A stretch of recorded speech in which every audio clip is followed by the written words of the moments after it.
በሀገራችን መጨረሻዬን አሳምርልኝ ጧሪ ቀባሪ አታሳጣኝ ተብሎ ይጸለያል።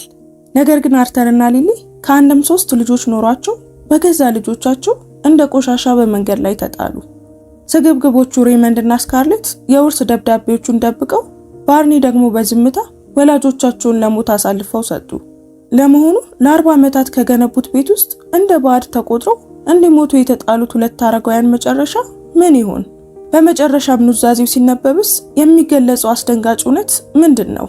ይህ ታሪክ ክህደትን በይቅርታ ስግብግብነትን ደግሞ በጽናት እንዴት ማሸነፍ እንደሚቻል የሚያሳይና የቤተሰብን ትርጉም ዳግም የሚያስተምር ነው። እስከ መጨረሻው ተከታተሉት። ሰላም ውድ ቤተሰቦቻችን እንደምን አላችሁ? ታሪኩን ከመጀመራችን በፊት እስኪ ይህንን ልብ አንጠልጣይ ታሪክ ከየትኛው የዓለም ክፍል ሆናችሁ እየተከታተላችሁት እንደሆነ ኮሜንት ላይ ጻፉልን። ታሪኩ ምን ያህል ርቀት እንደሚጓዝ ማወቅ ስለምንፈልግ ያላችሁበትን ሀገር ወይም የከተማችሁን ስም ጻፉልን። ታሪኩ ለብዙ ሰዎች እንዲደርስም በደግነት ላይክ አድርጋችሁ ጀምሩት። እንደዚህ አይነት ታሪኮችን መስማት የምትወዱ ከሆነ ሰብስክራይብ በማድረግ ቻናላችንን ተቀላቀሉ። በየቀኑ የምንለቃቸው አዳዲስ ታሪኮች እንዳያመልጧችሁ የደወል ምልክቱን ተጫኑ። አሁን በቀጥታ ወደ ታሪካችን እንመለስ። 3 ልባቸው የደነደነ ልጆች የገዛ ወላጆቻቸውን እንደ ቆሻሻ ለመጣል ወሰኑ። ሊሊና አርተርን በሚያቃጥል ሙቀት ውስጥ ምንም ነገር ሳይዙ በለበሱት ልብስ ብቻ መንገድ ላይ ጥሏቸው ሄዱ። ከእንግዲህ ልንሸከማችሁ የማንችላችሁ ሸክም ሆናችኋል አሏቸው። ከዚያም በጥቁር መርሰዲስ መኪናቸው ገብተው ሄዱ። ዞር ብለውም አላዩም። ነገር ግን እነዚያ 3 አመስጋኝ ያልሆኑ ልጆች ገና ምን እንደጣሉ አላወቁም ነበር። ሊሊ በዚያ ጠዋት በደረቷ ላይ በከባድ ስሜት ተቀሰቀሰች። ከህመም የሚመጣው አይነት አይደለም። ከ70 ዓመታት ኑሮ በኋላ በሚያም አካልና በሚያም ነፍስ መካከል ያለውን ልዩነት ታውቃለች። ይህ ሁለተኛው ነበር። ቤት ብላችሁ የምትጠሩት ቦታ ከእንግዲህ እናንተን እንደማይፈልግ ቀስ በቀስ ስትረዱ የሚሰማችሁ አይነት ስሜት። ጣሪያውን እያየች ለጥቂት ጊዜ ዝም ብላ ተኛች። ቤቱ ጸጥ ያለ ነበር። ነገር ግን ሰላማዊ ጸጥታ አልነበረም። ባልተባሉ ነገሮች ላይ ተጭኖ የሚቀመጥ ከባድ፣ ወደ ታች የሚጫን የሚጠባበቅ አይነት ጸጥታ። ከጎኗ አርተር ገና ተኝቶ ነበር። አተነፋፈሱ ቀርፋፋ እና የሚያንኮራፋ ነበር። ልቡ ችግር መፍጠር ከጀመረበት ጊዜ አንስቶ እንደዚህ ነው። ጭንቅላቷን አዙራ አየችው። ነጭ ጸጉሩን፣ በፊቱ ላይ ያሉትን ትልቅ መስመሮች፣ ማንበብ ለሚችል ሰው የህይወቱን ሙሉ ታሪክ የሚናገሩ መስመሮች። ከሳቅ የመጡ መስመሮችና ከጭንቀት የመጡ መስመሮች ነበሩ። ከዓመታት ጠንካራ ስራና ከማለዳ መነሳት የመጡ መስመሮች። ልጆች ትናንሽና የታመሙ በነበሩበትና የሚያቅፋቸው ሰው በሚፈልጉበት ጊዜ ከማይተኙባቸው ሌሊቶች የመጡ መስመሮች። እንዳይነቃ በጣም በቀስታ እጇን ዘርግታ ግራጫ ጸጉሩን ነካችው። እዚህ እንዴት ደረስን ፍቅሬ ብላ በሹክሹክታ ተናገረች። አልሰማትም። ቀርፋፋና ኮርኳሪ በሆነ አተነፋፈስ መተንፈሱን ቀጠለ። ሊሊ ተነሳች። እያንዳንዱ እንቅስቃሴ የራሱ የሆነ ትንሽ ውጊያ ነበር። ጉልበቶቿ፣ ጀርባዋ፣ እጆቿ በጠዋቱ ቅዝቃዜ አየር ደርቀዋል። በመኝታ ቤት ውስጥ በቀስታ ተንቀሳቀሰች። በግድግዳው ላይ ባለው የድሮ የሰርግ ፎቶ አጠገብ አለፈች። ሁለቱ ወጣትና አይኖቻቸው የሚያበሩ መላው ዓለም ስጦታ ይመስል ፈገግ የሚሉ እና ወደ ኮሪደሩ ወጣች። በኩሽና ውስጥ ለ50 ዓመታት በየቀኑ የምታደርገውን አደረገች። ምግብ አበሰለች። ማንም ሰው ስለጠየቃት አይደለም። አሁንም እንደ ፍቅር የሚሰማት የቀራት ብቸኛ ቋንቋ እሱ ስለነበር ብቻ ነው። እንቁላል ርካሽ ስላልሆነ 3 እንቁላሎችን በጥንቃቄ መጥበሻው ላይ ሰበረች። ዳቦ በቶስተር ውስጥ አደረገችና ለሻይ የሚሆን ውሃ ጣለች። 3 እንቁላሎች ለሰዎች አስቀድማ እያሰላች ነበር። ለአርተር 2ቱን ትሰጠዋለች። እሱ ብርታት ያስፈልገዋል። እሷ ደግሞ ከአንዱ ግማሽ ትወስዳለች። ያ ይበቃታል። ስካርሌት በኩሽናው በር ላይ ስትታይ አሁንም በምድጃው አጠገብ ቆማ ነበር። ስካርሌት የ42 ዓመት ሴት ስትሆን አካውንታንት ሆና ትሰራለች። አሁንም የመኝታ ልብሷን እንደለበሰች ነበር። ጸጉሯ ገና አልተሰራም። ነገር ግን ገጽታዋ ሙሉ በሙሉ የነቃ ስለታምና ቀዝቃዛ ነበር እና የሆነ ስህተት ለመፈለግ ዝግጁ ነበረች። መጥበሻውን አየችው።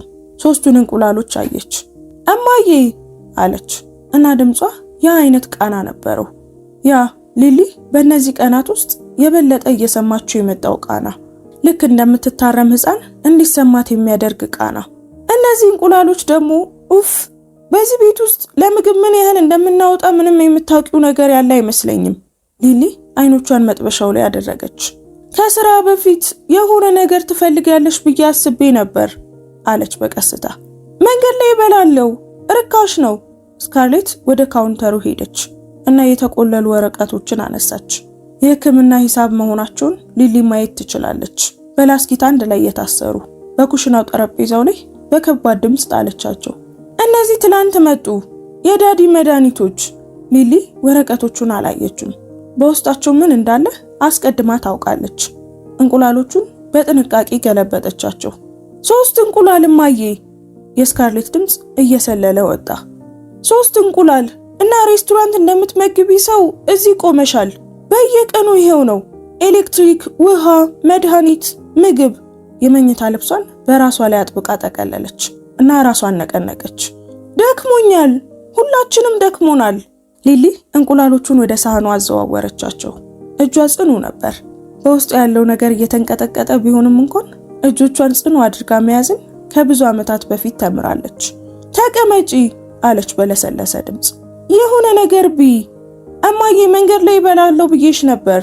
ሊሊ ዞር ብላ ልጇን አየቻት። ለጥቂት ጊዜ ብቻ፣ ያ ቅስፈት የነበረው እንዲሆን ለመተው ለበቃ ጊዜ። ተቀመጪና የሆነ ነገር ባክሽን።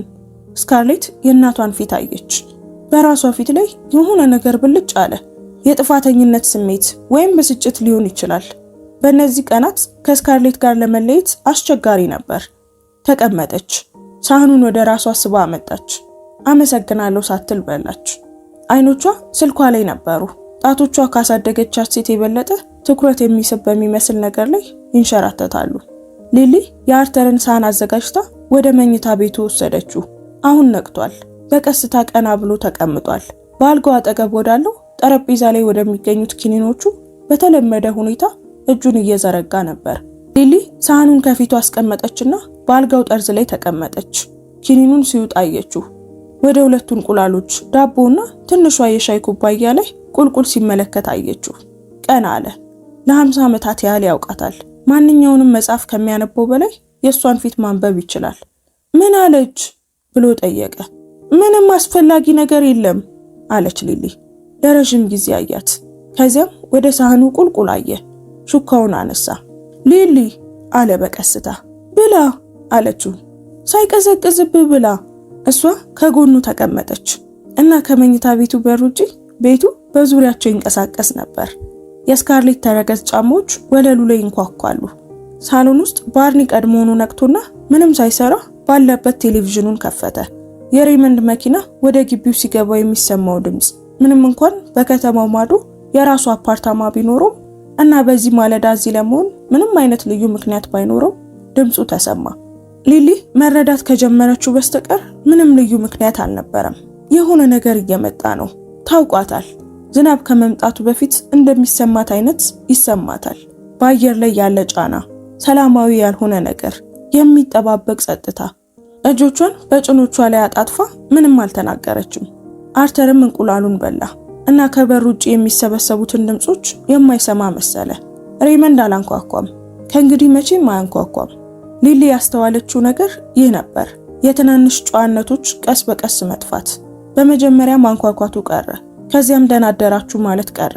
ከዚያም ከማቀዝቀዣው ውስጥ እቃዎችን ከመውሰድ በፊት፣ የቴሌቪዥን ቻናሉን ከመቀየር በፊት፣ የነሱ ባልሆነ ቤት ላይ ውሳኔዎችን ከማድረግ በፊት መጠየቅ ቀረ። በቀጥታ ወደ መኝታ ቤቱ ገባ። ሊሊ አርተር ጋር ተቀምጣ፣ አርተር አሁንም ሹካውን እንደያዘ ሬመንድ እጆቹን በኪሱ ውስጥ አድርጎ በሩ ላይ ቆመና ሊሊ ስም ልትሰጠው በማትችለው ገጽታ ሁለቱንም አያቸው። ጨካኝ ባይባልም ግን ደግም አልነበረም። በሁለቱ መካከል ያለ ነገር፣ ከሁለቱም የከፋ ነገር። መነጋገር አለብን አለ። ሁላችንም። ሳሎን ውስጥ አርተር ሹካውን አስቀመጠ። እየበላው ነው፣ ብዙ አይፈጅም። ሊሊ እጇን በአርተር ክንድ ላይ አደረገች። ትንሽ ንክኪ፣ በግማሽ ሰከንድ ውስጥ በመካከላቸው ያለፈ ምልክት። እንሂድ ብቻ፣ ይቀላል፣ አትጣላ የሚል ምልክት። ተረዳ። ሁልጊዜም እሱ ይረዳል። ግማሽ ምግቡን በላዩ ላይ እንዳለ ሳህኑን በአልጋው አጠገብ ባለው ጠረጴዛ ላይ ያስቀመጠና የእግር ጉዞ በትሩን አነሳ። 5ቱም በውስጡ ሲሆኑ ሳሎኑ የተለየ ስሜት ነበረው። ወይም ምናልባት ሁልጊዜም እንደዚህ ነበር የሚሰማው። እና ሊሊ አሁን ነው በግልጽ ያየችው። ሬመንድ በመስኮቱ አጠገብ ቆሟል። ስካርሌት ከኩሽናው ጠረጴዛ ወደ አርምቼሩ ተዘዋውራለች። የወረቀት ክምር አሁን በጭኗ ላይ ነው። ባርኒ ሶፋው ላይ አሁንም በቢጃማው ነበር እና ሊባል ያለውን ነገር አስቀድሞ እንደሚያውቅና ስለ ጉዳዩ ምን እንደሚሰማው አስቀድሞ የወሰነ ሰው አይነት ገጽታ ነበረው። ሊሊና አርተር ግድግዳው አጠገብ ባለው ትንሽ ሶፋ ላይ አብረው ተቀመጡ። ሬይመንድ አንድ ቅዳሜና እሁድ ሳይጠይቅ የቤቱን ዕቃዎች ከመቀያየሩ በፊት በክፍሉ መሃል ላይ ነበር። እሺ አለ ሬይመንድ ጉሮሮን አጠራ። ስለዚህ ሁላችንም እያወራን ነበር። መቼ? አርተር ጠየቀ። ሬይመንድ ዝም አለ። ይቅርታ፣ መቼ ነው ሁላችሁም ያወራችሁት? ድምፁ ረጋ ያለ ነበር። ምክንያቱም እኔ ምንም አይነት ወሬ አልሰማውም። በሶስቱ መካከል እይታ ተለዋወጡ። ፈጣን እና ትንሽ ከመሆኑ የተነሳ ሊታይ የማይችል ማለት ይቻላል። ግን ሊሊ አየችው። 50 ዓመታት የሰዎችን ፊት በማየት አሳልፋለች። ሁሉንም ነገር ታያለች። ለተወሰነ ጊዜ ስንወያይበት ነበር አለች ስካርሌት በለሰለሰ ሁኔታ። በመካከላችን እቅዱ እስኪኖረን ድረስ ልናጨናንቃችሁ ስላልፈለግን ነው። እቅድ? አርተር ደገመው። አዎ። ራሱን በቀስታ ነቀነቀ። ራሱን ለማረጋጋት ሲፈልግ እንደዚህ ነው የሚያደርገው። ምን አይነት እቅድ? ሊሊ ጠየቀች። ስካርሌት ፎልደሯን ከፈተች። በእርግጥም ፎልደር ነበራት። ስካርሌት ሁል ጊዜ ፎልደር አላት። ሊሊ ለመጀመሪያ ጊዜ ባይሆንም መካከለኛ ልጇ የተወለደችው ፎልደር በእጆቿ ይዛ ሳይሆን አይቀርም ብላ አሰበች። የቤቱን ወጪዎች ትመለከት ነበር ስካርሌት ጀመረች። እና ለሁለታችሁም ግልጽ መሆን እፈልጋለሁ፣ ምክንያቱም ግልጽነት በጣም አስፈላጊ ነው። ግልጽነት? ሊሊ አሰበች። አሁን በግልጽ እንነጋገርበት። ሁኔታው ዘላቂ አይደለም። የዳዲ መድኃኒት ብቻውን በወር $200 ነው። በሂተሩ ምክንያት የኤሌክትሪክ ሂሳቡ ጨምሯል። ለዚህ ቤት መጠን የምግብ ሂሳቡ መሆን ከሚገባው በላይ ነው፣ ከፍተኛ ነው። እና ጥገናው፣ ይሄንን ቤት እኔ ነኝ የሰራሁት አለ አርተር። በእጆቼ ነው የሰራሁት፣ ትላልቅ ሸካራና የሚንቀጠቀጡ እጆች። እነዚህ እጆች 3 ዓመት በየቅዳሜና በየእሁዱ ይሄንን ቤት ሰርተውታል። ያንን አውቃለሁ አባዬ አለ ሬይመንድ። እና ማንም ያንን ካንተ እየወሰደ አይደለም። ግን አሁን ነገሮች ተቀይረዋል። የራሳችን ወጪዎች አሉብን፣ የራሳችን ህይወት እና ግልጽ የሆነ እውነታ ነው። ዝም አለ እና በዚያ ዝምታ ውስጥ ሊሊ የሚመጣውን ሁሉ ሰማች። ከመብረቅ በፊት ነጎድጓድ እንደሚሰማው አይነት ሰማችሁ። ነገሩን ራሱኑ ሳይሆን እየተንከባለለ የሚመጣውን ማስጠንቀቂያ። ቦታ አግኝተናል፣ ሬይመንድ ጨረሰ። ከዚህ ብዙም የማይርቅ የእንክብካቤ ተቋም ነው። ንጹህና ፕሮፌሽናል ሰራተኞች አሉት። የእናንተ እድሜ ያላቸው ሌሎች ሰዎችም አሉ። የራሳችሁ ክፍል ይኖራችኋል። ምግባችሁም ይዘጋጅላችኋል። ለዳዲ ሁኔታ የሕክምና ድጋፍም እዚያው አለ። የአረጋውያን መርጃ ቤት ነው። ምን? የአረጋውያን መርጃ ቤት? አርተር ጠየቀ። የእንክብካቤ ተቋም ነው አባዬ፣ የአረጋውያን መርጃ ቤት ነው። ድምፁ በጣም ዝቅተኛ ነበር። ክፍሉ ጸጥ አለ። ባርኒ ወለሉን አየ። ስካርሌት ወረቀቶቿን አየች። ሬይመንድ አባቱን አየ እና ለጥቂት ቅጽበት ለአንድ ትንሽ ብልሽታ ብቻ ፊቱ ላይ የአፍረት ሊሆን የሚችል ነገር ታየ። ከዚያም ወዲያውኑ ጠፋ። ለሁሉም ሰው የሚበጀው አማራጭ ይሄ ነው አባዬ። ሊሊ አላለቀሰችም። ከረጅም ጊዜ በፊት በእነሱ ፊት ላለማልቀስ ለራሷ ቃል ገብታ ነበር። በጣም ኩሩ ስለሆነች ሳይሆን እንባዋ እንደማያለሰልስላቸው በተፈጥሮ ስለምትረዳ ነው። አንዳንድ ሰዎች በእንባ ይነካሉ። እነዚህ ሶስቱ ግን እንደማይነኩ ተረድታለች። እጆቿን በጭኗ ላይ አጣጥፋ ተቀመጠች እና ልጆቿን አየቻቸው። በእውነት አንድ በአንድ አየቻቸው እና በፊታቸው ላይ ተሸክማ ያሳደገቻቸው፣ የመገበቻቸው፣ ሌሊቱን ሙሉ አብራቸው ያደረችውና ባላት ነገር ሁሉ የወደደቻቸውን ትናንሽ ልጆች ለማግኘት ሞከረች። የእነሱን ፍርፋሪ ማግኘት ትችላለች። የሬይመንድ መንጋጋ በ10 ዓመቱ እንደነበረው አይነት ነው። ስካርሌት የአያቱ አይኖች ነበሯት። ባርኒ አሁንም ቢሆን እንደዚህም ሆኖ በተወለደበት ጊዜ የነበረው አይነት ለስላሳ አፍ አለው። ነገር ግን ልጆቹ ራሳቸው እሷ የምታውቃቸው የሆነ ቦታ የሄዱ ይመስላሉ። ቀስ በቀስ እና እሷ ሳታስተውል በእነዚህ 3 እንግዳ ሰዎች ተተክተዋል። እነሱም እሷን አይተው በወረቀት ላይ ያለ ቁጥር ብቻ የሚያዩ። በጠየቀች ጊዜ ሬይመንድ ባለመከራከሯ የተረጋጋ ይመስላል። አስቀድመን አነጋግረናቸዋል። በሳምንቱ መጨረሻ ሊቀበሏችሁ ይችላሉ። አስቀድመው አነጋግሯቸዋል። ስለዚህ ውሳኔው ተወስኗል ማለት ነው። ይህ ውይይት ከመጀመሩ በፊት ተወስኖ ነበር። ይህ ውይይት ሳይሆን ማሳወቂያ ነበር። ሊሊ አንድ ጊዜ ራሷን ነቀነቀች። እሺ አለች። አርተር በትኩረት አያት። አይኖቹ ፊቷ ላይ እንደሆኑ ተሰማት። ዞር ብላ አላየችውም። ገና አይደለም። እሺ አለ ባርኒ የበለጠ ትግል ጠብቆ ባለማግኘቱ የተገረመና ግራ የተጋባ ይመስል ነበር። በእውነት የተደነቀ ይመስላል። እሺ አለች ሊሊም እንደገና ተነሳች። ቀሚሷን አስተካከለች። ወደ ኩሽና ተመለሰች እና የቁርስ ሳህኖችን አጥባ ጨረሰች። ምንም ድምፅ አላወጣችም። በኋላ ነበር በጣም ቆይቶ ሬይመንድ ከሄደና ስካርሌት ወደ ስራ ከሄደች ባርኒ ሶፋው ላይ ተመልሶ ከተኛ በኋላ ሊሊ ልብስ ለማድረግ ወደ ጓሮ ሄደችው። ጓሮ ትንሽ ነበር። አርተር ልጆቹ ትናንሽ በነበሩበት ጊዜ ከዓመታት በፊት እዚያ የሎሚ ዛፍ ተክሎ ነበር። አሁን ትልቅ ዛፍ ሆኗል። የግቢውን ግማሽ ያህል ተቆጣጥሮታል እና በበጋ ወቅት ሊጠቀሙበት ከሚችሉት በላይ ብዙ ሎሚ ይሰጥ ነበር። ሊሊ የሎሚ ጭማቂ ሰርታ ለጎረቤቶቹ በበሩ ፊት ለፊት ታስቀምጥ ነበር። አንሶላዎችን እያሰጣች ሳለ ድምጾችን ሰማች። ዝም አለች። የኩሽናው መስኮት ክፍት ነበር። ስካርሌት ተመልሳ መጣለች። ምናልባት በምሳ ረፍቷ ሊሆን ይችላል ወይም የሆነ ነገር ረስታ እና ከባርኒ ጋር እያወራች ነበር። እሱም ከእንቅልፉ ነቅቶ ነበር። ሊሊ አልተንቀሳቀሰችም። እርጥብ አንሶላ በእጆቿ ይዛ አዳመጠች። ደውለህላቸው ነበር? ስካርሌት ጠየቀች። አዎ አለ ባርኒ። አርብ ጧት ቫን ይልካሉ።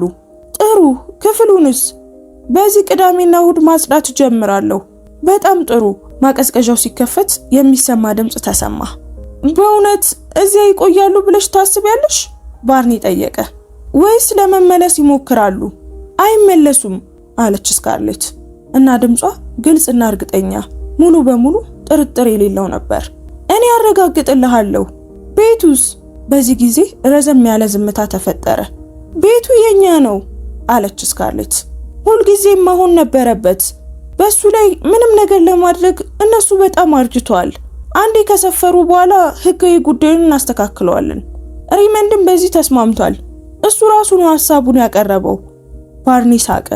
አጭር፣ ዝቅ ያለ፣ ምቹ የሆነ ሳቅ። በሆነ ነገር አምልጦ የወጣ ሰው ሳቅ። ስለማየ ዕቃዎችስ? በመኝታ ቤት ውስጥ ያሉት እነዚያ ሁሉ ሳጥኖች? እርሱን እናስተካክለዋለን አለች ስካርሌት። አብዛኛው ደግሞ ቆሻሻ ነው። ማቀዝቀዣው ተዘጋ። የእግር ድምፅ ከመስኮቱ ራቀ እና ሊሊ አርተር ለ30 ዓመታት ሁሉንም ባጋራችው ሰማይ ስር በተከለችው የሎሚ ዛፍ አጠገብ እርጥብ አንሶላ ይዛ በጓሮ ውስጥ ቆመች እና አሁን ብቻ ማንም በማያያት ግቢ ውስጥ ለብቻዋ እንድታለቅስ ፈቀደች። ለብዙ ጊዜ አይደለም፣ ለጥቂት ቅስፈት ብቻ። ህመሙ በውስጡ አልፎ እንዲወጣና እንደገና በግልጽ ማሰብ እንድትችል ለሚበቃ ጊዜ ያህል።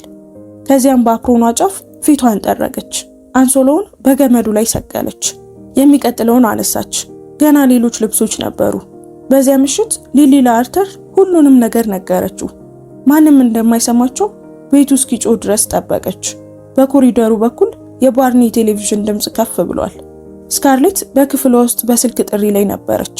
ሬይመንድ በከተማው ማዶ ወደሚገኘው አፓርታማው ተመልሷል። ከዚያም ባልጋው ጠርዝ ላይ ከአርተር አጠገብ ተቀመጠች እና በኩሽና መስኮት በኩል የሰማችውን ሁሉ በቀስታና በጥንቃቄ ነገረችው። ሳይረብሻት አዳመጠ። ይህ የተለመደ አልነበረም። አርተር መጥፎ ዜናን ዝም ብሎ የሚያዳምጥ ሰው አልነበረም። በህይወቱ ሙሉ የሚቆም የሚገፋ፣ በትላልቅ እጆቹና በከፍተኛ ድምፁ ለሱ አስፈላጊ ለሆኑ ነገሮች የሚታገል አይነት ሰው ነበር። ሊሊ ያንን ባህሪውን ተወድለት ነበር። እሷም በአመታት ውስጥ እሱን ለማረጋጋት ብዙ ጉልበት አውጥታለች። ነገር ግን ዛሬ ምሽት ዝም ብሎ ተቀምጦ አዳመጠ። ስትጨርስ ለረጅም ጊዜ ዝም አለ። በአልጋው አጠገብ ያለው ጠረጴዛ ላይ ያለው መብራት በርቶ ነበር። በሁለቱም ላይ ሞቅ ያለ ቢጫ ብርሃን ይፈነጥቃል። ከመስኮቱ ውጪ ከተማዋ የሌሊት ድምጾችን ታሰማ ነበር።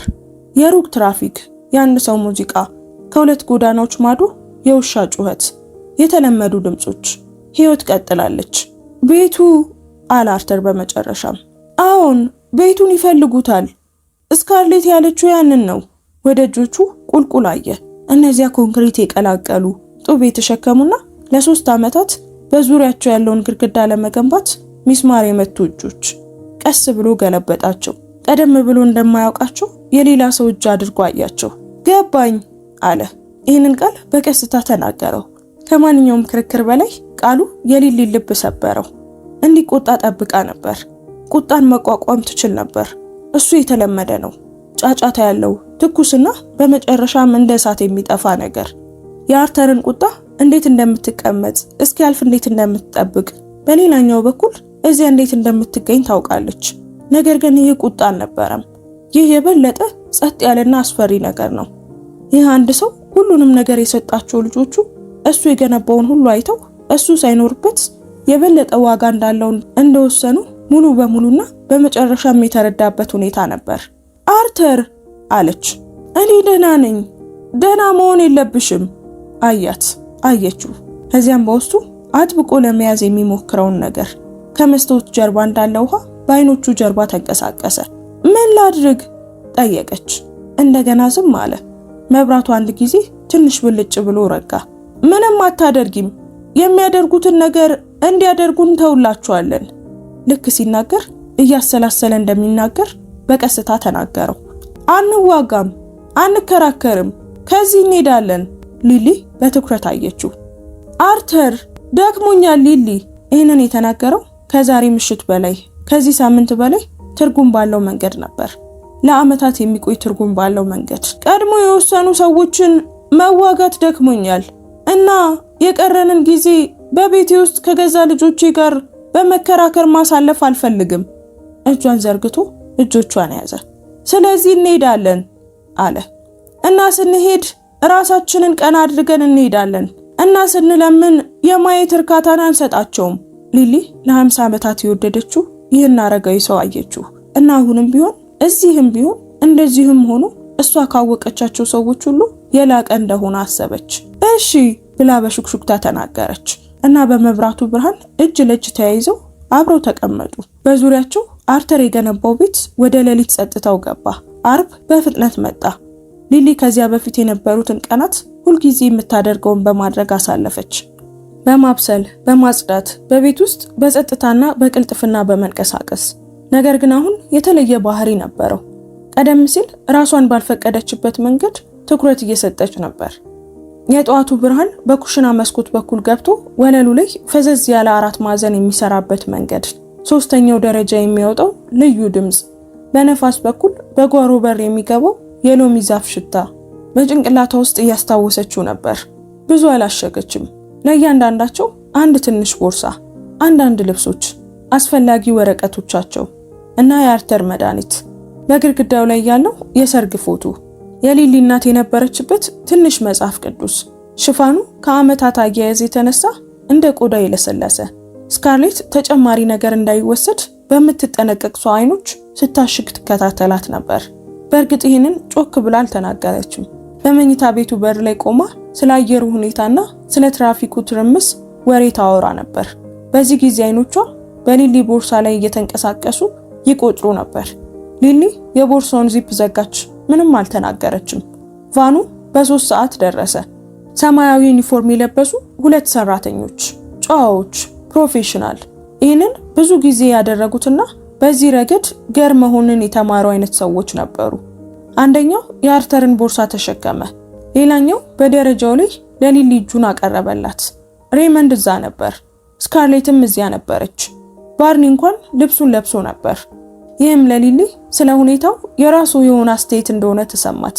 ከፊት ለፊት ባለው መንገድ ላይ ቆሙ እና ሊሊ አስቀድማ እንደምታውቀው የሚያውቁትን ትዕይንት አሳዩ። እቅፍ፣ ማረጋገጫዎች፣ ተስፋዎች። በየሳምንቱ እንጠይቃቸዋለን አለ ሬሞንድ እናቱን እያቀፈ። እጆቹ ደረቅ ነበሩ፣ ድምፁ ሞቅ ያለ።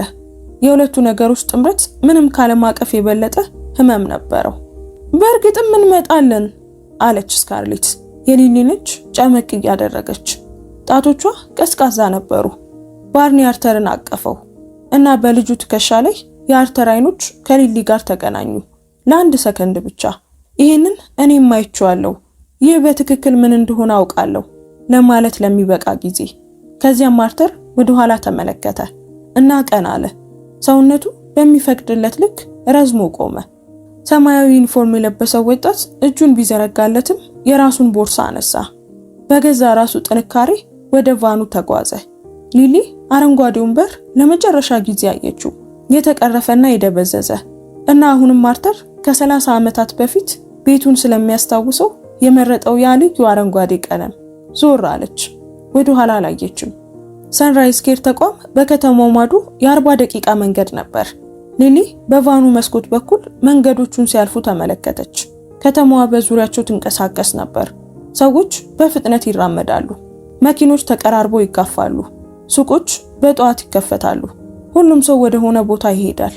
ሁሉም ሰው የሚሄድበት ቦታ አለው። አርተር የእግር ጉዞ በትሩን በጉልበቶቹ መሃል አድርጎ ከጎኗ ተቀምጦ ነበር። በራሱ መስኮት በኩል ወደ ውጭ ይመለከታል። ከወጡ ጀምሮ ምንም አልተናገረም። እጁን ያዘችው። ካሰበችው በላይ አጥብቆ ያዛት። እሷም አልለቀቀችውም። ተቋሙ የድሮ ክሬም ቀለም ያለው ዝቅተኛና ሰፊ ህንፃ ነበር። ከፊት ለፊት ጥቂት ወንበሮችና ጥቂት ያበቡ የጽጌረዳ ቁጥቋጦዎች ያሉበት ትንሽ የአትክልት ስፍራ ነበር። ከበሩ ላይ ያለው ምልክት ሰማያዊና ደስ የሚል ሆኖ በማዕዘኑ ላይ ትንሽ የፀሐይ ስዕል ነበረው። በውስጡ የጽዳት ፈሳሽ ሽታና ከጽዳት ፈሳሹ ስር ደግሞ የጽዳት ፈሳሹ ሊሸፍነው የሚሞክረው ሌላ ሽታ ይሸታል። ወለሎቹ የሚያብረቀርቁና መብራቶቹ ብሩህ ነበሩ እና ሁሉም ነገር ከመቀበል ይልቅ ክሊኒካዊ በሚመስል መልኩ በጣም ንጹህ ነበር። ማህደር የያዘች አንዲት ነርስ ስማቸውን መዘገበች። ሌላኛዋ ደግሞ ወደ ክፍላቸው አሳየቻቸው። ክፍሉ ትንሽ ነበር።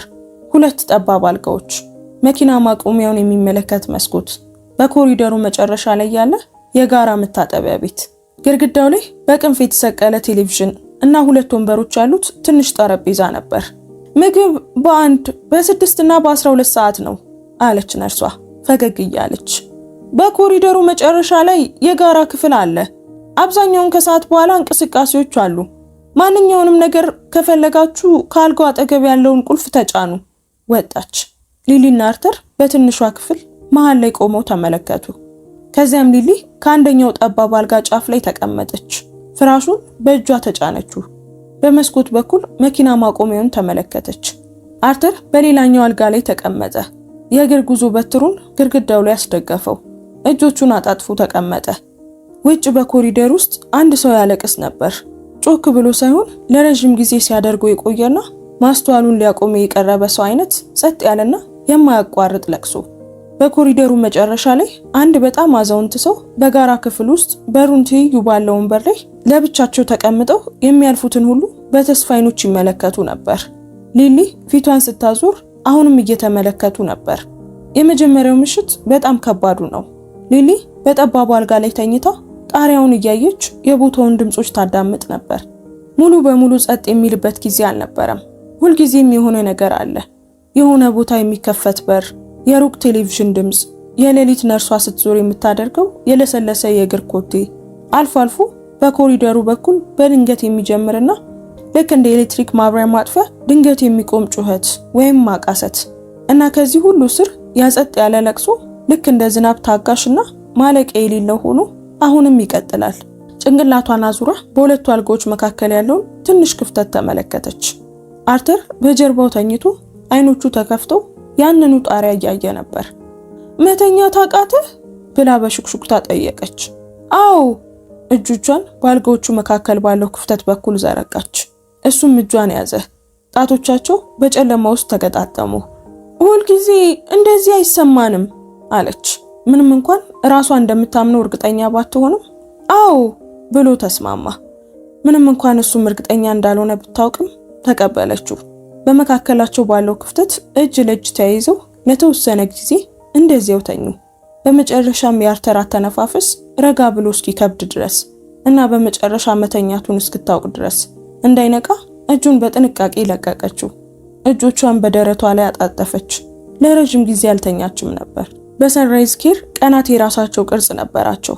ቁርስ በ1 ሰዓት፣ ገንፎ ወይም እንቁላል በትልቅ የምግብ አዳራሽ ውስጥ ይቀርባል። እዚያም ክብ ጠረጴዛዎች በአብዛኛው በዝምታ በሚመገቡ አዛውንቶች፣ ወንዶችና ሴቶች ተሞልተዋል። አንዳንዶቹ ቅዳሜና እሁድ ጎብኚዎች ነበሯቸው። አብዛኞቹ ግን አልነበሯቸውም። ወደሱ መቾኮል የሚያስፈልግ ምንም ነገር እንደማይመጣ በተረዱ ሰዎች ቀርፋፋና ጥንቃቄ የተሞላበት እንቅስቃሴ በተቋም ውስጥ ይንቀሳቀሳሉ። ሊሊ ስማቸውን ለመማር ሞከረች። እሷ እንዲህ ነበረች። የአንድን ሰው ስም ማወቅ ልታደርግለት የምትችለው የመጀመሪያው ትንሽ የክብር ተግባር እንደሆነ ሁልጊዜም ታምናለች። መምህር የነበረችውና አሁንም እንደ መምህር የምትታየው ማርጋሪት ነበረች። የጋራ ክፍሉ ወንበር ላይ የሚቀመጠው አዛውንቱ ሄነሪ ነበር። ስለ አትክልት ስፍራው ማውራት ከጀመሩለት በኋላ የሚደነቅ ሳቅ እንዳለው የታወቀው። ዶርቲ የምትባል አንዲት ትንሽዬ ሴት ነበረች። በየቀኑ ከሰዓት በኋላ መስኮቱ አጠገብ ተቀምጣ መኪና ማቆሚያውን በአንድ ሰው በየትኛውም ቅስፈት ይገባል ብላ እንደምትጠብቅ በትኩረት የምትመለከት። የዶርቲ ልጅ ከ6 ወራት በፊት ነበር እዚህ ያመጣቻት።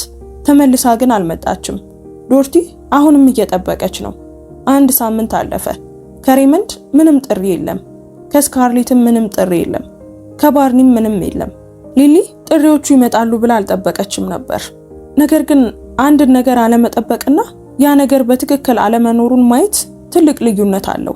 በኮሪደር ውስጥ በስልኩ አጠገብ የምታልፍበት ጊዜ ሁሌ ይሰማታል። ትንሽ ያለ ፍላጎት የሚመጣ ተስፋ፣ ወዲያውኑ ደግሞ ያ ተስፋ በዝምታ መሰበሩ። ከ5ኛው ቀን በኋላ ስልኩን ማየት አቆመች። አርተር አስተዋለ። አሁንም ቢሆን ሁሉንም ነገር ያስተውላል።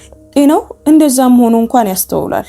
ሚስቱ በዚህ አዲስ ትንሽ ህይወት ውስጥ ስትንቀሳቀስ ይመለከታታል እና ህመሙ በውስጧ የሚኖርባቸውን ቦታዎች ያያል። ስልኩን ስታልፍ ትከሻዎቿ ላይ የሚታየው ትንሽ መጠርጠር፣ እሁድ ከሰዓት በኋላ ቤተሰብ የሚጠይቃቸውን ሌሎች ነዋሪዎችን ማንም ሊያየው በማይችል ገጽታ የምትመለከትበት መንገድ። እሱ ግን ማየት ይችላል። ይህም በየቀኑ የበለጠ ጸጥተኛ እንዲሆን አደረገው። በ8ኛው ቀን ሊሊ ከቁርስ ስትመለስ አሁንም አልጋ ላይ ሆኖ አገኘችው። ግድግዳውን ተንተርሶ በጎኑ ተኝቶ ነበር።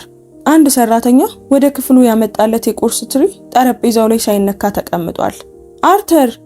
ምንም የለም። አርተር ቀና ብለህ ተቀመጥ፣ መብላት አለብህ። አራበኝም። በአልጋው ጫፍ ላይ ተቀመጠች። እጇን ክንዱ ላይ አደረገች። በቀጭኑ የቢጃማ እጅጌው ውስጥ በ1 ሳምንት ውስጥ ብቻ ምን ያህል ክብደት እንደቀነሰ ሊሰማት ይችላል። ቁርስ ላይም ማስተውለው ነበር። ምንም ማለት ይቻላል አይበላም። ምግቡን በሳህኑ ላይ ይገፋዋል እና ጠረጴዛው ላይ ያፈጥበታል። እኔ ነኝ አለችው። ቀስ ብሎ ዞረ። ፊቱ ግራጫማና የደከመ ነበር። መብላት አለብህ። መድኃኒቶች በባዶ ሆድ አይሰሩም። ያንን ታውቃለህ አይደል? ምን ዋጋ አለው አለ እና ይህ ጥያቄ አልነበረም። ከጥያቄ የከፋ ነገር ነበር። ምንም አይነት ትግል የሌለበት ቀዝቃዛና ደብዛዛ የሆነ አባባል። ሊሊ የባሏን ፊት አየችና በህይወቷ ውስጥ ተሸክማቸው ከነበሩት ፍርሃቶች ሁሉ የተለየ ፍርሃት በውስጧ ሲንቀሳቀስ ተሰማት። ይህ የድህነት ወይም የህመም ወይም የኪሳራ ፍርሃት አልነበረም። ይህ ገና ከፊታችሁ እያለ አንድ ሰው ሲጠፋ የመመልከት ፍርሃት ነበር። ከቁርስ ትሪው ላይ ሹካውን አነሳች። አፍህን ክፈት አለችው። አርተር አፍህን ክፈት። አያትና በድምጿ ውስጥ ያለው የሆነ ቁርጠኝነት እየሆነ ያለውን ነገር የመቀበል እንቢተኝነትን ደረሰበት። ቀስ ብሎ ራሱን ቀና አደረገ። ሹካውን ከእጇ ተቀበለ። በላ፣ ግን በቂ እንዳልሆነ አውቃ ነበር። በዚያ ከሰዓት በኋላ አርተር ተኝቶ እያለ ሊሊ ጡረተኛ መምህር ከሆነችው ማርጋሪት ጋር በጋራ ክፍል ውስጥ ተቀመጠች እና እዚህ ከመጡ ጀምሮ ለመጀመሪያ ጊዜ ስለ ሁኔታው በግልጽ አሰበች። እዚህ ሊቆዩ አይችሉም። ቦታው አስከፊ ስለሆነ አይደለም። ሰራተኞቹ ደጎች ነበሩ። ምግቡን በቂ ነበር። ሰውነቷም እየተቋቋመ ነበር። ነገር ግን አርተር እሱ እየከሰመ ነበር። ልክ እንደ ሻማ ሲቃጠል በገሃድ ልታየው ትችላለች። አየር፣ ዓላማና ክብር ያስፈልገው ነበር። እንደ ሰው እንዲሰማው እንጂ ተቀምጦ እንደሚረሳ ችግር እንዲሰማው አልፈለገም ነበር። በእነዚህ ክሬም ቀለም ግድግዳዎች ውስጥ የሚውለው እያንዳንዱ ቀን ተመልሶ የምታገኘው እርግጠኛ ያልሆነችውን ነገር ከሱ እየወሰደበት ነበር። በጣም ብዙ እያሰብሽ ነው አለች ማርጋሪት ከጠረጴዛው ማዶ። ሊሊ ቀና ብላ አየች። አሮጊቷ መምህር በሰለጠኑና ደግ በሆኑ አይኖች ትመለከታት ነበር። ያን ያህል ያስታውቃል አለች ሊሊ። አዎ፣ ያንን ነገር እያሰበ ላለ ሰው ብቻ ያስታውቃል አለች ማርጋሪት። እጆቿን ጠረጴዛው ላይ አጣጥፋ ተቀመጠች። እዚህ ከቆየሽ ምን ያህል ጊዜ ሆኖሽ ነው? 8 ቀን። ማርጋሪት ራሷን በቀስታ ነቀነቀች። ይቀላል አለች። ከዛም ወይም ደግሞ የበለጠ ትለምጂዋለሽ። ሁለቱ አንድ አይነት መሆናቸውን እርግጠኛ አልሆነችም። አንቺስ እዚህ ከቆየሽ ምን ያህል ጊዜ ሆነሽ ማርጋሪት? 14 ወራት። ይህንን የተናገረችው ያለምንም ልዩ ስሜት ነበር፣ ስለ አየር ሁኔታ እውነታን እንደምትናገረው አይነት። ሊሊ ዝም አለች። ልጄ ነው ያመጣኝ ማርጋሬት ቀጠለች። ለጊዜው ነው አለኝ እቤት ውስጥ አንዳንድ ነገሮችን እስኪያስተካክል ድረስ። በመስኮት በኩል የጽጌረዳ ቁጥቋጦችን ተመለከተች። ነገሮችን አስተካክሏል ግን አልተመለሰም። ሁለቱ ሴቶች ለጥቂት ጊዜ በዚያ ስሜት ውስጥ ዝም ብለው ተቀመጡ። አዝናለሁ ማርጋሬት አለች ሊሊ። አትዘኚ፣ ለራስሽ አስቀምጩ። ከኔ ይልቅ አንቺ ትፈልጊዋለሽ። የሻይ ኩባያዋን አነሳች። አሁን የመጡት ሁልጊዜ ያገጽታ አላቸው። ገና ከህልም ለመንቃት እንደሚጠብቁ አይነት። ያገጽታ ይጠፋል? ማርጋሬት ይህንን በቁም ነገር አሰበችበት። አንድ ጥሩ መምህር ትክክለኛ መልስ የሚገባውን ጥያቄ እንደሚያስብበት አይነት። አሁን ገጽታው ይጠፋል አለች በመጨረሻም። ያ ጥሩ ነገር መሆኑ ወይም አለመሆኑ እንደ ግለሰቡ ይወሰናል። በዚያ ምሽት አርተር እንደገና መተኛት አልቻለም። ነገር ግን በዚህ ጊዜ በሁለቱ አልጋዎች መካከል ያለውን ክፍተት ቀድሞ የተሻገረው እሱ ነበር። ሊሊ አላት በጨለማ ውስጥ። መሄድ እፈልጋለሁ። ዝም አለች። የምንሄድበት ቦታ እንደሌለን አውቃለሁ። መታመሜንም አውቃለሁ። ይህ ነገር ምንም ትርጉም እንደማይሰጥም አውቃለሁ። ድምፁ ዝቅተኛና ሆን ተብሎ የተዘጋጀ ነበር። ልክ ይህንን ንግግር ለተወሰነ ጊዜ ሲለማመደው እንደቆየ። ነገር ግን እዚህ ቦታ ተቀምጬ ከመጥፋት ይልቅ ውጪ በሜዳው ላይ ብሞት ይሻለኛል። እዚህ ተቀምጬ መቼም የማይመጡ ሰዎችን የሚጠብቁ ሰዎችን ከመመልከት ይልቅ የሆነ መንገድ ላይ በወድቅ መርጣለሁ። ሊሊ ጣሪያውን አየች። ከሄድን አለች በጥንቃቄ። እሺ ወዴት እንሄዳለን? አላውቅም። መድኃኒቶቹ ለ2 ሳምንት ያህል የሚበቃ አለኝ። አርተር በትሩን እየተጠቀመ በጥንቃቄ ተራመደ። ሊሊ አጠገቡ ነበረች። አረማመዱን፣ አተነፋፈሱን፣ ፍጥነቱን፣ የትከሻውን አቀማመጥ ትከታተል ነበር። አሁን ሁል ጊዜ እነዚህን ነገሮች በደንብ ታስተውላለች። አየር ሁኔታውን እንደምታነበው አይነት እሱንም ታነበዋለች። ለመጀመሪያዎቹ 30 ደቂቃዎች ደህና ነበር። ከዚያም ሰማዩ መንጣት ጀመረ። እናም ከብርሃኑ ጋር ሙቀቱ መጣ። በማለዳው እንኳን የከተማዋ ፀሐይ ቁርጠኝነት ነበራት። በመንገዱ ላይ እየተጫነችና ከመንገዱ ወለል ላይ በማዕበል እየተመለሰች በዓላማ ወጣች። ሊሊ በአንገቷ ጀርባና በእጆቿ ላይ ተሰማት። በቦርሷ ክብደት ውስጥ ተሰማት። አርተርን በአይን ጥቅሻ አየችው። ፍጥነቱ ቀንሷል። አተነፋፈሱ ተቀይሯል። አሁን ልትሰማው ትችላለች። ትንሽ እየተቸገረ፣ ትንሽ ወጥ እያልሆነ ነው። የምታውቀው ድምፅ። ማረፍ እንችላለን አለች። ገና አይደለም፣ የአውቶቡስ ማቆሚያ አለ። ሊሊ አሁን አይደለም። አልገፋፋችውም። አጠገቡ ሆና ከሱ ፍጥነት ጋር ተዛመደች። እሱም አሁንም ቀርፋፋ ነበር። እናም የማለዳው ትራፊክ በዙሪያቸው እየጨመረ ሲመጣ በሃይዌይ ዳርቻ አብረው ተንቀሳቀሱ። መኪኖችና ሞተር ብስክሌቶች አልፈው ይሄዳሉ። አንዳቸውም ፍጥነታቸውን አይቀንሱም። ሁሉም የሚሄዱበት ቦታ ስላላቸው ሙሉ በሙሉ ግዴለሽ በሆኑ ሰዎች ተሞልተዋል። 2 ትናንሽ ቦርሳዎችን የያዙ አዛውንት ባልና ሚስት በሃይዌይ ዳርቻ። ማንም አላቆመም። ማንም አላየም። 1 ሰዓት አለፈ፣ ምናልባትም ከዚያ በላይ። የሊሊ እግሮች አሁን እያመሟት ነበር። ጉልበቶቿ የተለመደ ቅሬታቸውን እየላኩ ነው። ነገር ግን ስሜቱን ተጭና ጉዞዋን ቀጠለች። በጣም ሊደክማት ይችላል። አሁን ግን አርተርን ማየት ነበረባት። በጣም ጸጥ ብሏል። ከማንኛውም ነገር በላይ ልትፈራው የተማረችው ምልክት ነበር። አርተር እንዲህ ጸጥ ሲል የአንድን ሰው የማሰብ ጸጥታ ሳይሆን እንቅስቃሴውን ለመቀጠል ያለውን ነገር ሁሉ ለመቆጠብ የሚያደርገው ጥረት ነው። በውስጡ የሆነ ችግር አለ ማለት ነው። የሆነ ነገር በጣም እያደከመው ነው። አርተር አለች። ትንሽ መቆም አለብን። ድምፁ ከ1 ሰዓት በፊት ከነበረው ይልቅ ቀጭን ሆኖ ነበር። አሁን አለች። ቆመ። ዝቅተኛ የኮንክሪት መከላከያ ወዳለበት የመንገድ ዳር መራችውና እዚያ ላይ እንዲቀመጥ አደረገችው። የሆነ ነገር ይዞት ቆይቶ በአንዴ እንደለቀቀው አይነት በከባድ ሁኔታ ተቀመጠ። የእግር ጉዞ በትሩ ኮንክሪቱ ላይ ተንኳኳ። ከፊቱ ተንበርክካ ፊቱን አየችው። ግራጫማ፣ ገና በማለዳው በላብ የራሰ ከንፈሮቹ ያልወደደችው ቀለም ነበራቸው። ኪኒኖቹ ዛሬ ጧት ወስዳቸዋል? ለመጨረሻ ጊዜ ውሃ የጠጣኸው መቼ ነው? አሰበበት። ብቻውን አሰበበት። ስለሱ ለማሰብ በመገደዱ አሰበበት። ቦርሳ ውስጥ ፈልጋ ከማውጣታቸው በፊት የሞላችውን ትንሽዬ የላስቲክ ጠርሙስ አገኘች። በእጆቹ ውስጥ አስጨበጠችው። ጠጣው። ሃይዌው ይጮሃል። መኪኖች ይጓዛሉ። ፀሐይ አሁን ሙሉ በሙሉ ወጣለች። ጨካኝ ሆና ምንም ምህረት አትሰጥም። ሊሊ ቆማ መንገዱን፣ የሚያልፉትን መኪኖች፣ በዙሪያቸው ያለውን ሰፊና ባዶ መሬት፣ በሁሉም አቅጣጫ የሚንጠለጠለውን ሃይዌ፣ በሩቅ ጥቂት ዝቅተኛ ህንፃዎችን አየች። በአቅራቢያው ምንም የለም። እንደ ቀዝቃዛ ውሃ በሚመታ ግልጽነት ምን ያህል ብቻቸውን እንደሆኑ በድንገት ተረዳች። ስልክ የለም፣ ገንዘብ የለም፣ የት እንዳሉ የሚያውቅ ሰው የለም። አንዲት አሮጊትና የታመመ አዛውንት በሃይዌ ዳር እና ዓለም በሰዓት 60 ማይል እየነዳ ያለ እይታ ያልፋል። ፍርሃቱ እንዲሰማት አልፈቀደችም። ፍርሃት በኋላ ሊመጣ ይችላል፣ ግን አሁን አይደለም፣ ጊዜው አይደለም። ሁልጊዜም እንደምታደርገው በኋላ ለፍርሃቱ የግል ጊዜ ታገኝለታለች። አሁን ግን ማሰብ ነበረባት። አርተርን አየችው። አተነፋፈሱ አሁንም ወጥ አልነበረም። በኮንክሪት መከላከያው ላይ ያለው እጁ ይንቀጠቀጥ ነበር። ወደ መንገዱ አየች። ወደ መንገዱ ዳር ተራምዳ እጇን ዘረጋች። የመጀመሪያው መኪና አላቆመም፣ ሁለተኛውም አላቆመም፣ ሶስተኛው፣ እሱም አላቆመም። እጇን እንደዘረጋች ቆየች። የ70 ዓመት ሰውነቷ በሚፈቅድላት ልክ ቀና ብላ ቆመች እና በሚያልፈው ትራፊክ ላይ እጇን ዘረጋች። አሁንም አልተንቀሳቀሰችም። ሊሊ አላት አርተር ከጀርባዋ። ዝም በል አለችው በቀስታ። ሌላ መኪና አላቆመም። አይኖቿን ጨፈነች። ረጅም ጸሎት አልጸለየችም። መቼም አታውቅም። ሁልጊዜ ፈጣሪን በምታናግርበት ቀጥተኛና ቀላል መንገድ በውስጧ እባክህ እርዳታ ያስፈልገዋል፣ እባክህን አንድ ሰው ላክ አለች።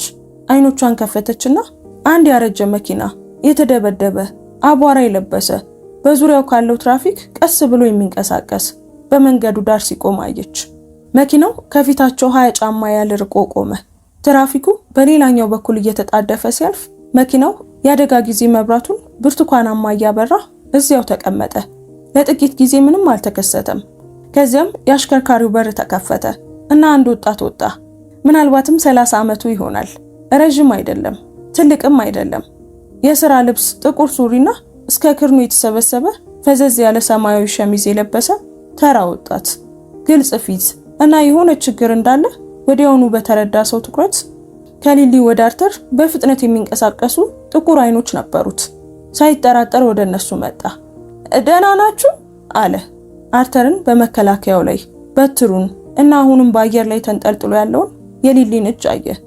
ምን ሆኖ ነው? ተጎድታችኋል? ባለቤቴ አለች ሊሊ። ድምጿ ከሚሰማት ስሜት በላይ ጽኑ ሆኖ ወጣ። ልቡ ነው። በትክክል መቀመጥ አለበት። ውሃና ጥላ ያስፈልገዋል። እሺ። ወጣቱ ያንን ብቻ አለ። እሺ። ልክ እንደ ቀላል ነገር፣ ሌላ የሚታሰብ ነገር እንደሌለ አይነት። በቀጥታ ወደ አርተር ሄደ። ሊሊ እንዳደረገችው ከፊቱ ተንበርክኮ ፊቱን አየው። ከዚያም ፈቃድ ሳይጠይቅ በአዛውንቱ ጀርባ እጁን አደረገና ሌላኛው እጁን ከክንዱ በታች አደረገ። ይዤሃለሁ አለው። ለአርተር በቀስታና በዝግታ ወደ መኪናው እንወስድሃለን አለው። አርተር አየው። ሊሊ በባሏ ፊት ላይ ኩራት ሲንቀሳቀስ አየች። እችላለሁ፣ እርዳታው አያስፈልገኝም የማለት ስሜት እና አርተር የዚህን ወጣት እንግዳ ፊት አይቶ ኩራቱን እንዲተው የሚያደርግ የሆነ ነገር ሲያገኝ ተመለከተች። እሺ አለ አርተር በቀስታ። አብረው ወደ መኪናው ተንቀሳቀሱ። ስሙ ማርኮስ ይባላል። ይህንን የነገራቸው አርተርን ወደ ኋላ ወንበር እንዲገባ ሲረዳው ነው። የመቀመጫ ቀበቶን በጥንቃቄ ሲያስርለት፣ እግሮቹ ምቹ መሆናቸውን ሲያረጋግጥ፣ ከዚያም ሁለቱንም ቦርሳዎች ወስዶ ከመኪናው ኋላ አስገባና የሊሊ የፊት ተሳፋሪውን በር በሰው ተኮር በሆነ ጨዋነት ከፈተላት። ይህም ሰዎችን እንዴት መያዝ እንዳለበት ባስተማረው ሰው እንዳደገ እንድታስብ አደረጋት። ወዴት ነው የምትሄዱት ሲል ጠየቀ፣ መኪና ውስጥ ገብቶ ሲያስነሳው። ሊሊ አፏን ከፈተች፣ ከዛም እንደገና ዘጋችው። ለዚያ ጥያቄ መልስ አልነበራትም። ማርኮስ በመስታወት በኩል አያት። የተረዳ ይመስላል። አልደገመውም። መጀመሪያ ሆስፒታል አለ። ሌላው ሁሉ በኋላ። ወደ ትራፊኩ መጀመሪያ ሆስፒታል አለ። ሌላው ሁሉ በኋላ። ወደ ትራፊኩ ተመለሰ። በኋላኛው ወንበር የአርተር ጭንቅላት ወደ መቀመጫው መደገፊያ ወደ ኋላ ወደቀ። ሊሊ ዞር ብላ በየጥቂት ደቂቃው ታየው ነበር። ቀለሙ አሁንም ጥሩ አልነበረም። ነገር ግን በእጆቹ የነበረው መንቀጥቀጥ ትንሽ ረግቧል። ያ የተሻለ እንደሆነ አሰበች። እንዲሆን ተመኘች። ማርኮስ ምንም ሳይናገር ነዳ። ለዚህ አመስጋኝ ነበረች። ገና ምንም ነገር ለማስረዳት ዝግጁ አልነበረችም። ቦርሷን ጭኗ ላይ አድርጋ በመስኮት በኩል የሚያልፈውን ከተማ እያየች ተቀመጠችና ገና ምንም ነገር ለማስረዳት ዝግጁ አልነበረችም። ቦርሷን ጭኗ ላይ አድርጋ በመስኮት በኩል የሚያልፈውን ከተማ እያየች ተቀመጠችና ለሳምንታት ያልተሰማት ነገር ተሰማት። አንድ ሰው እየመራ እንደሆነ ተሰማት። እሱ አይደለችም፣ አርተርም አይደለም። ለዚች ቅስፈት ብቻ ሌላ ሰው እየመራ ነበር እና እሷ በተሳፋሪ ወንበር ላይ ተቀምጣ ዝም ብላ መተንፈስ ትችላለች። ሁሉንም ነገር አንድ ላይ አጥብቆ መያዝ አለባት። እሷ መሆን በማያስፈልጋት በዚህ ቅስፈት ምን ያህል እንደደከማት አላወቀችም ነበር። ተነፈሰች። ሆስፒታሉ 20 ደቂቃ ያህል ርቀት ላይ ነበር። ማርቆስ ወደ ድንገተኛ አደጋ መግቢያው አቆመ እና ሊሊ በሯን ሙሉ በሙሉ ከመክፈቷ በፊት አርተርን ከመኪናው አውጥቶ ወደ ዊልቸር አስገብቶት ነበር። ሊሊ ለብቻዋ አርጅታና እርግጠኛ ሳትሆን ብትመጣ ኖሮ በፍጥነት ልታሳካው በማትችለው መንገድ ከፊት ጠረጴዛ ላይ ካለችው ሴት ጋር ነገሮችን በሚያፋጥን ቀጥተኛነትና መረጋጋት ተነጋገረ። 80 ዓመቱ ነው። የታወቀ የልብ ህመም አለበት። ሙቀት ውስጥ ከ1 ሰዓት በላይ በእግሩ ተጉዟል። የልብ ጭንቀት ምልክቶችን እያሳየ ነው አለ ማርቆስ። አሁኑኑ መታየት አለበት። ሴትዮዋ አርተርን አየችው። እናም ራሷን ነቀነቀች። ስልኳን አነሳች። በጥቂት ደቂቃዎች ውስጥ አርተር በድርብ በሮች በኩል በዊልቸር ተገፋ። ሊሊ ልትከተለው ሞከረች። አንዲት ነርስ በቀስታ አስቆመቻት። በጥሩ ሁኔታ እንንከባከበዋለን፣ እዚህ ይጠብቁ እና እንደተረጋጋ መተን እንወስዶታለን። ድርብ በሮቹ ተዘጉ። ሊሊ በኮሪደር ውስጥ ቆማ ባለቤቷ አሁን የጠፋበትን ቦታ ተመለከተች። ከነበረው ጊዜ የበለጠ ረጅም በሆነ ቅስፈት እዚያው ቆመች። ከዚያም በክንዷ ላይ ለስላሳ ንክኪ ተሰማት። ማርቆስ አጠገቧ ነበር። የላስቲክ ብርጭቆ ውሃ ይዞ ኑ ተቀመጡ አላት። የጥበቃ ቦታ ውስጥ ፈዘዝ ያለ አረንጓዴ ግድግዳ አጠገብ ባለ 2 የላስቲክ ወንበሮች ላይ ተቀመጡ። ሊሊ የውሃ ብርጭቆዋን ያዘች። ማርቆስም ክርኖቹን ጉልበቱ ላይ አድርጎ አጠገቧ ተቀመጠ። ምንም ሳይናገር ስልኩንም ሳያይ ዝም ብሎ እዚያው ተገኘ። ከተወሰነ ጊዜ በኋላ ሊሊ ለስራ እንዳይረፍድብህ አለችው። ችግር የለውም፣ እኛን እንኳን እኮ አታውቀንም። ለጥቂት ጊዜ ዝም አለ። አያቴ አንድ ጊዜ እንዲህ ባለ ቦታ ነበረች አላት። ሆስፒታል ውስጥ ትጠብቅ ነበር እና ማንም አብሯት ሊቀመጥ አልመጣም። እጆቹን አየ። በጣም ርቄ ነበር። እዚያ ስደርስ ዘግይቼ ነበር። ሰዎች ሆስፒታል ውስጥ ብቻቸውን ሲቀመጡ ሳይ ደስ አይለኝም። ሊሊ ግልጽ የሆነውን ፊቱን አየችው። ይህንን ለታዋቂነት ወይም እንዲመሰገን ሳይሆን ለምን ማንኛውንም ነገር እንደሚያደርግ እንደምታስረዳው አይነት በቀላል እውነታ መግለጫ መንገድ ተናገረው። እንደገና ስም ማን ነው ብላ ጠየቀችው። ማርቆስ ደገመችው። እኔ ሊሊ ነኝ። አውቃለሁ፣ ባለቤትሽ ወደዚህ ስንመጣ ተናግሯል። የልብ ህመም ላለበት ሰው ስላንቺ ብዙ ያወራል። ሊሊ ሳቀች። ሳቋ አስገረማት። ልታስቆሙ ከመቻሏ በፊት ወጣ። ትንሽና ድንገተኛ ነበር። እናም በተመሳሳይ ጊዜ ቀለል እንዲላትና በሆነ መንገድ እንባ እንዲያቀራት አደረገ። እጇን አፏ ላይ ጫነች። ይቅርታ አለች። አትዘኚ አለ ማርቆስ። መሰማቱ ጥሩ ነው። 3 ሰዓታት አለፉ። አንድ ዶክተር ወጥቶ ሊሊን አናገራት። አርተር መለስተኛ የልብ ክስተት ሚልድ ካርዲያክ ኢቨንት የሚሉትን አስተናግዷል። የፈራችው ሙሉ የልብ ድካም ሀርት አታክ ባይሆንም ግን በቂ የሆነ ከባድ ነገር ነበር። ልቡ በከፍተኛ ጭንቀት ውስጥ ነበር። እረፍት፣ የመድኃኒት ማስተካከያና ክትትል ያስፈልገዋል። ቢያንስ 2 ሌሊት እዚህ መቆየት አለበት። ልናገኘው የምንችለው ቤተሰብ አለ? ዶክተሩ ጠየቀ። ሊሊ ስለ ሬመንድ፣ ስካርሌት እና ባርኒ አሰበች።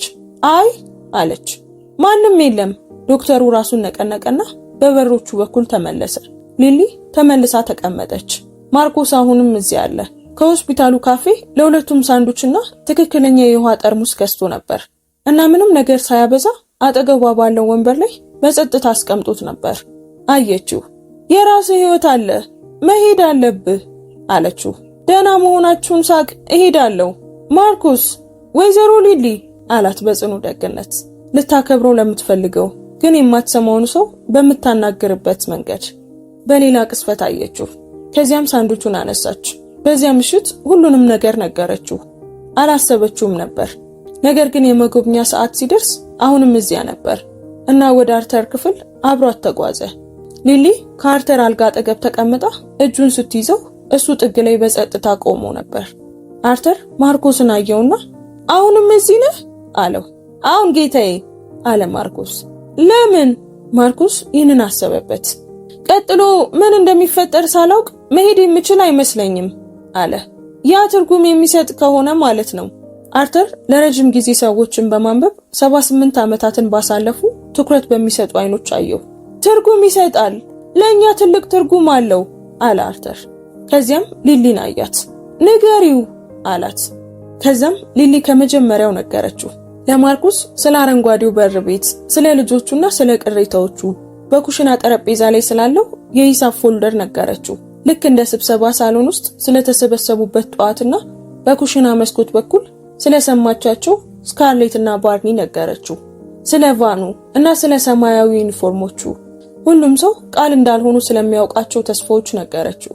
ስለ ተቋሙ፣ መስኮቱ አጠገብ ስላለችው ዶርቲ፣ አርተር ጧት ጸጥ ስለሚልበት ሁኔታ፣ ነቅታ ስለመተኛቷና ልቡን ስለምታዳምጥበት ሁኔታ ሁሉንም ነገር ነገረችው። ከንጋት በፊት ስለነበረው ድንገተኛ ውሳኔያቸውም ነገረችው። ማርኮስ አንድም ጊዜ ሳያቋርጣት ሁሉንም ነገር አዳመጠ። ስትጨርስ ክፍሉ የአርተር የልብ መከታተያ ሀርት ሞኒተሩ በሚያወጣው የለሰለሰ ድምጽ ብቻ ጸጥ ብሎ ቀረ። እሱም በትዕግስት ስራውን እየሰራ ነበር። ማርኮስ ለጥቂት ጊዜ ወለሉን አየ። ከዚያም ቀና ብሎ አየ።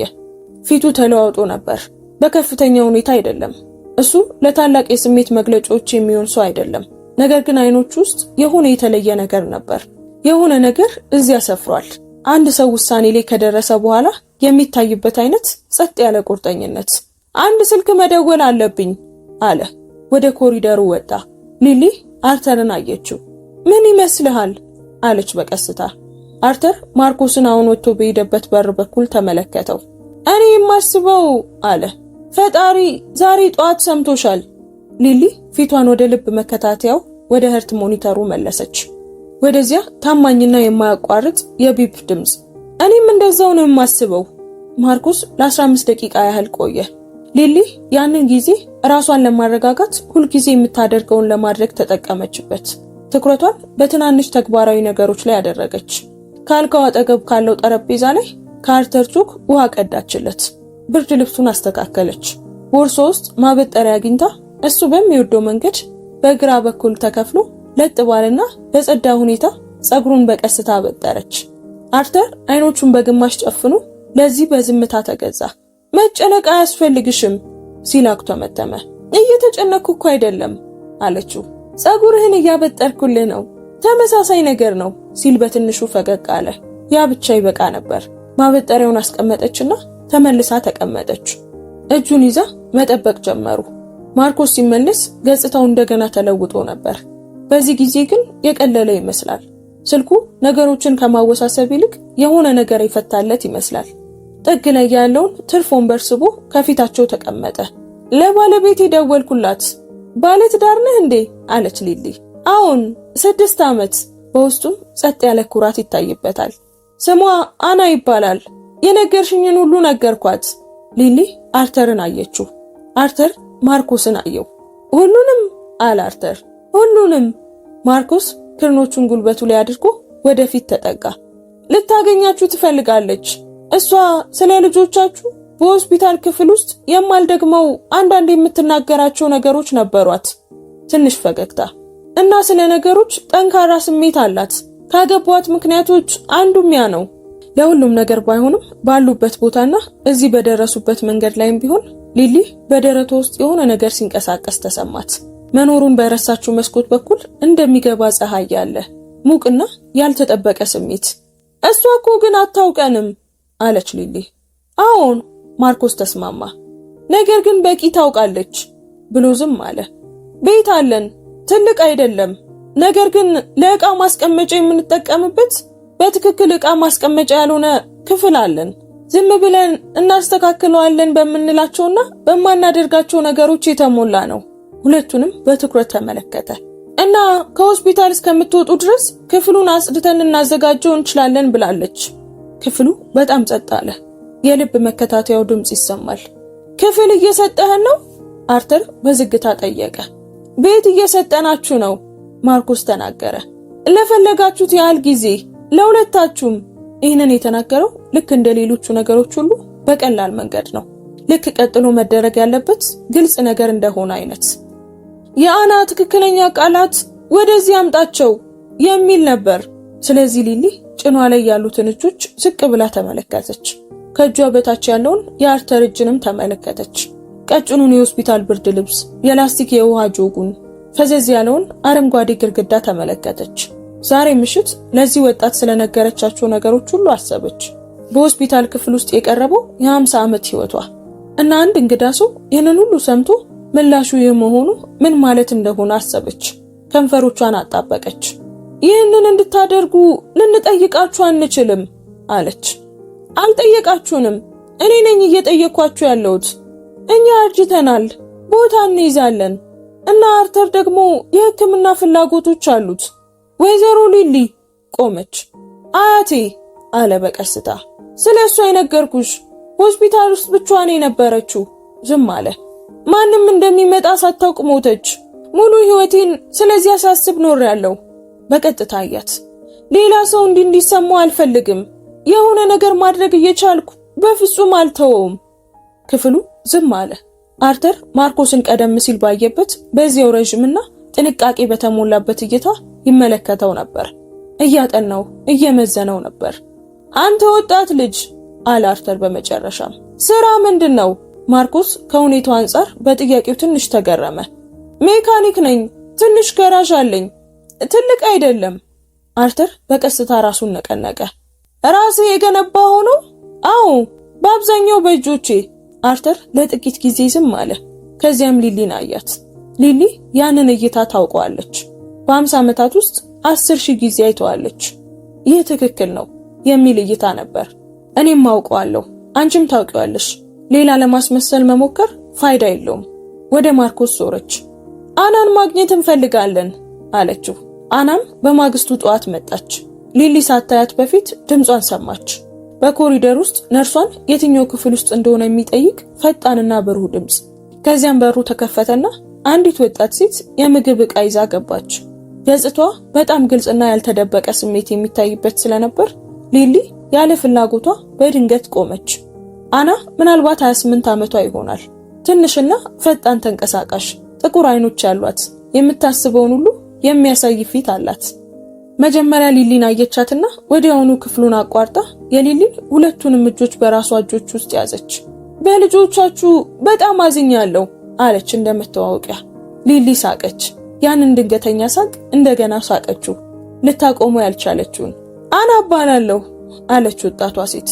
የሆስፒታል ምግብ አስቀድመው ለሚሰቃዩ ሰዎች ስድብ ስለሆነ ምግብ አምጥቼላችኋለሁ። ዕቃውን ጠረጴዛው ላይ ያስቀመጠችና አልጋው ላይ ወዳለው አርተር ዞራ ጣቷን ቀሰረችበት። መብላትና ማረፍ አለብህ። ከማንም ጋር እንዳትከራከር። ማርኮስ ግትር ነህ ብሎኛል። ማርኮስ እኔን አያውቀኝም አለ አርተር። ለአንድ ቀን ነው ያወቀ፣ ግን አስቀድሞ ያውቃል አለች አና። ዕቃውን ከፈተች። ሾርባ ሰርቻለሁ። ውስብስብ አይደለም፣ ግን በጣም ጥሩ ነው። እውነተኛ ምግብ ነው። በዚያች ትንሽ የሆስፒታል ክፍል ውስጥ በምታደርገው እንቅስቃሴ ክፍሉን በድንገት ክሊኒካዊነቱ እንዲቀንስ አደረገችው። የሆነ ቦታ ሳህኖችን አገኘች። ያልጋው አጠገብ ጠረጴዛውን አደራጀች። ትርፍ ወንበሩ ላይ ተቀምጣ እሷና ማርኮስ ስለሚያጸዱት ክፍል፣ ስለ ሰፈሩ፣ አትክልቶቹ ከየትኛውም ቦታ በተሻለ ስለሚገኙበት ሁለት መንገድ ራቅ ብሎ ስላለው ገበያ አወራች። አንዳንዶቹ እንደሚያደርጉት ዝምታን ለመምላት ሳይሆን በእውነት እዚያ በመገኘቷና በእውነት ፍላጎት ስላላት እና ወደ ሆነ ቦታ መሄድ ያለበት ታላቅ ሙቀት ስላላት ታወራ ነበር። አርተር ሊሊ የምታውቀው አይነት ገጽታ እየታየበት ይመለከታታል። ነገሮች ሁሉ ከመወሳሰባቸው በፊት ልጆቻቸው ትናንሽና ጥሩ ሳሉ ሲመለከታቸው የሚታይበት ገጽታ ነበር። ባልታሰበ ሁኔታ የመደሰት ገጽታ። አርተር ከ2 ቀናት በኋላ ከሆስፒታል ሲወጣ በማርኮስና በአና ቤት ያለው ክፍል ተዘጋጅቶ ነበር። አና ለማርኮስ በስልኩ ፎቶግራፍ ልካለት ነበር። እሱም በሆስፒታሉ ኮሪደር ላይ ለሊሊ ያሳያት።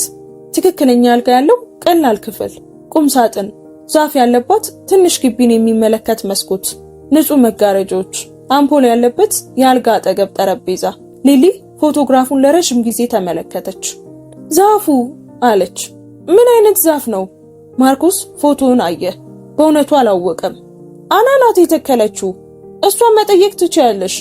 የሎሚ ዛፍ ሳይሆን አይቀርም አለች ሊሊ በቀስታ። ማርኮስ በፊቷ ላይ ያለውን ነገር አይቶ አልጠየቃትም። ወደ ማርቆስና አና ቤት የሚደረገው ጉዞ ሊሊ ከዚህ ቀደም አይታቸው በማታውቃቸው የከተማዋ ክፍሎች ውስጥ አለፈ። ትናንሽ መንገዶች፣ ጸጥ ያሉ በህንጻዎች መካከል የልብስ መስቀያ ገመዶች ያሉባቸው፣ በብስክሌት የሚሄዱ ህጻናትና በሮቻቸው ክፍት የሆኑ የሰፈር ሱቆች። ቤቱ ራሱ መጠነኛ ነበር። ዝቅ ያለና ጠንካራ ህንጻ ሆኖ ከፊት ለፊቱ ትንሽ የአትክልት ስፍራ ያለው፣ ምናልባትም ድሮ ደመቅ ያለ ነበርና አሁን የደበዘዘ ቢጫ ቀለም የተቀባ። ከውጭ ግድግዳው ላይ የተደገፈ ብስክሌትና በበሩ አጠገብ ጥንድ የሥራ ጫማዎች ነበሩ እና ደረጃው ላይ ትጠብቅ ነበር። መኪናውን ስትጠባበቅ እንደነበረ ግልጽ ነው። ምክንያቱም መኪናው ሳይቆም እንኳን በጓሮ መንገድ ወረደች። ይህንን እንዴት በትክክል ማድረግ እንዳለበት ካሰበ ሰው ጥንቃቄ ጋር ለአርተር የኋላውን በር ከፈተችለት።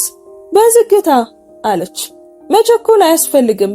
እሷና ማርኮን አርተርን በመካከላቸው ሆኖ በጓሮ መንገድ ይዘውት ወጡ። ሊሊ ሁለቱንም ቦርሳዎች ይዛ ተከተለች። ትንሿን የአትክልት ስፍራ፣ ትንሽ የተረሳውን በአረሙ መካከል በደስታ የሚታገሉ ጥቂት አበቦችን እና ሰማያዊ ቀለም የተቀባውን በሩን ተመለከተች። አረንጓዴ አይደለም፣ ነገር ግን ጥሩ ቀለም ነው ብላ አሰበች። ተቀባይነት ያለው ቀለም። ወደ ውስጥ ገባች። ክፍሉ ልክ በፎቶግራፍ ላይ እንደታየው ነበር፣ ግን በአካል የበለጠ ሞቅ ያለ ነበር እና በአልጋው አጠገብ ባለው ጠረጴዛ ላይ ትንሽ የአበባ ማስቀመጫ አድርጋ ነበር።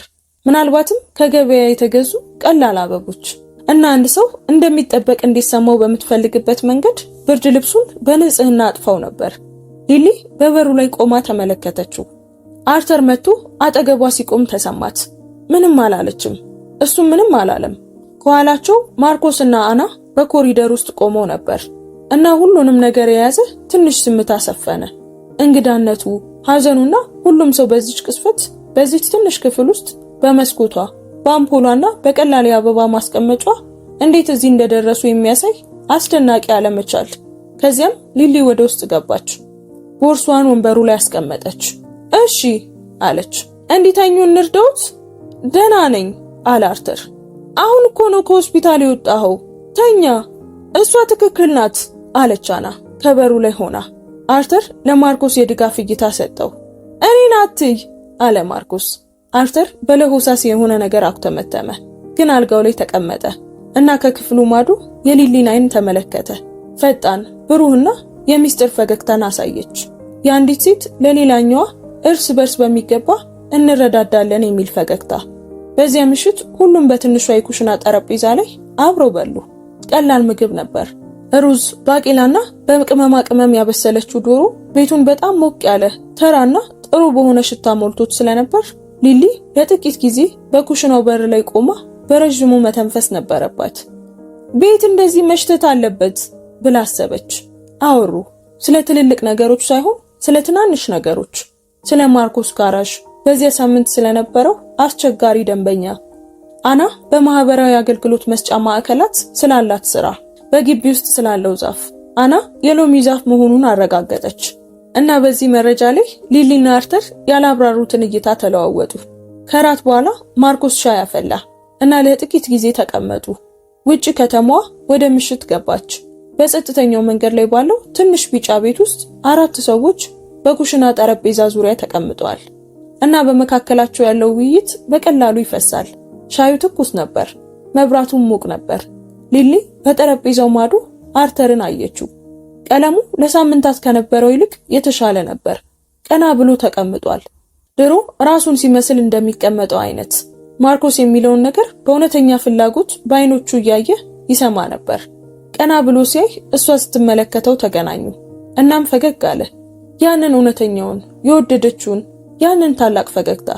በእነዚያ ግራጫማና አስቸጋሪ ሳምንታት በስተጀርባ ተደብቆ የነበረውን ያንን ውብ ፈገግታ። እሷም መለሰችለት። ተጨማሪ ሻይ አለች አና። እባክሽ አለች ሊሊ። 3 ሳምንታት አለፉ፣ ከዚያም 4። በትንሿ ቢጫ ቤት ውስጥ የሚውሉት ቀናት ሊሊ ለዓመታት ካላወቀችው ደግነት ጋር ነበሩ። ጠዋት ላይ በደረቷ ውስጥ ካለ ክብደት ጋር ትነቃለች፣ ወይም ቢያንስ በአረንጓዴው ቤት ውስጥ ይኖር ከነበረው የተለየ ክብደት። እንደ ሁልጊዜው አሁንም ቀድማ ትነቃለች። አሁን ግን ማለዳው እንደ ግዴታ ሳይሆን እንደ ስጦታ ይሰማታል። እሷና አና ሳይወያዩበት ጸጥ ያለ የማለዳ ምት ፈጥረው ነበር። ሊሊ መጀመሪያ ወደ ኩሽና መጥታ ውሃውን ትጥዳለች አና ከ10 ደቂቃ በኋላ ትወርዳለች እና ያለ ቃል እርስ በርስ ለመተማመን እንደወሰኑ ሰዎች እርስ በርስ እየተረዳዱ ይንቀሳቀሳሉ። ማለዳ ላይ ስለ ትናንሽ ነገሮች ያወራሉ። ምን እንደሚበስል፣ ስለ አየር ሁኔታው፣ አና በማህበራዊ ማዕከል ውስጥ ስለሰማችው ነገር። አንዳንድ ጊዜ ምንም አያወሩም። ይህም ደግሞ ምቹ ነበር። አርተር እየጠነከረ ነበር። በፍጥነት ሳይሆን ቀስ በቀስ በሂደት፣ ያለ መውደቅና መነሳት አይደለም። አልጋውን እንኳን የማይለቅባቸው ቀናቶች ነበሩ። ልክ ገደቡን በንጹህ የሚያስታውስባቸው ቀናት። ነገር ግን ቅዳሜና እሁድ ከማርኮስ ጋር በትንሹ የአትክልት ስፍራ የሚቀመጥባቸውም ቀናት ነበሩ። ሁለቱ ስለ ሎሚ ዛፍ፣ ስለ አጥሩ ሁኔታ እና ስለ ሌሎች መደረግ ስላለባቸው ተግባራዊ ነገሮች የሚያወሩባቸው። ቀለሙ እስከ ምሽት ድረስ ፊቱ ላይ የሚቆይባቸው ቀናት ነበሩ። ሊሊ ሁሉንም ነገር በጥንቃቄ ትከታተላለች። ስለምታየው ነገር ምንም አትናገርም፣ ግን ታየው ነበር። ወደ 4 ሳምንታት አካባቢ በአንድ ጠዋት አና ስትወርድ ሊሊ አስቀድማ ምግብ ስታበስል አገኘቻት። ሻይ ብቻ ሳይሆን ሙሉ ቁርስ፣ እንቁላል፣ የተጠበሰ ሙዝ፣ ቶስት፣ ሁሉም ነገር ለ50 ዓመታት ሰዎችን ስታበላ በኖረች ሴት ብቃት ባለው አደረጃጀት በኩሽናው ላይ ተቀምጧል። አና በኩሽናው በር ላይ ቆማ አየችው። ሊሊ ይህንን ማድረግ የለብሽም አውቃለሁ አለች ሊሊ። ፈልጌ ነው እና ለጥቂት ጊዜ አየቻት። ከዚያም መታ ምድጃው አጠገብ ቆመችና ማገላበጫውን አነሳች። ሙዙን እንዴት እንደምታደርጊው አሳይኝ፣ የኔ ሁሉ ጊዜ ይበላሻል፣ ዘይት እያበዛሽ ነው አለች ሊሊ ወዲያውኑ። አየሽ ማርኮስም ያንኑ ነው የሚለው፣ እኔ ግን ሁሉ ጊዜ ተሳስቷል ብዬ ነበር የማስበው። አይ አልተሳሳተም። አና ሳቀች። ያንን ለሱ እንዳትነግሪው እሺ። በማለዳው ብርሃን ምድጃው አጠገብ ቆሙ። ሊሊ ለአና ትክክለኛውን ሙቀት በትክክል የሚገላበጥበትን ቅስፈት አሳየቻት።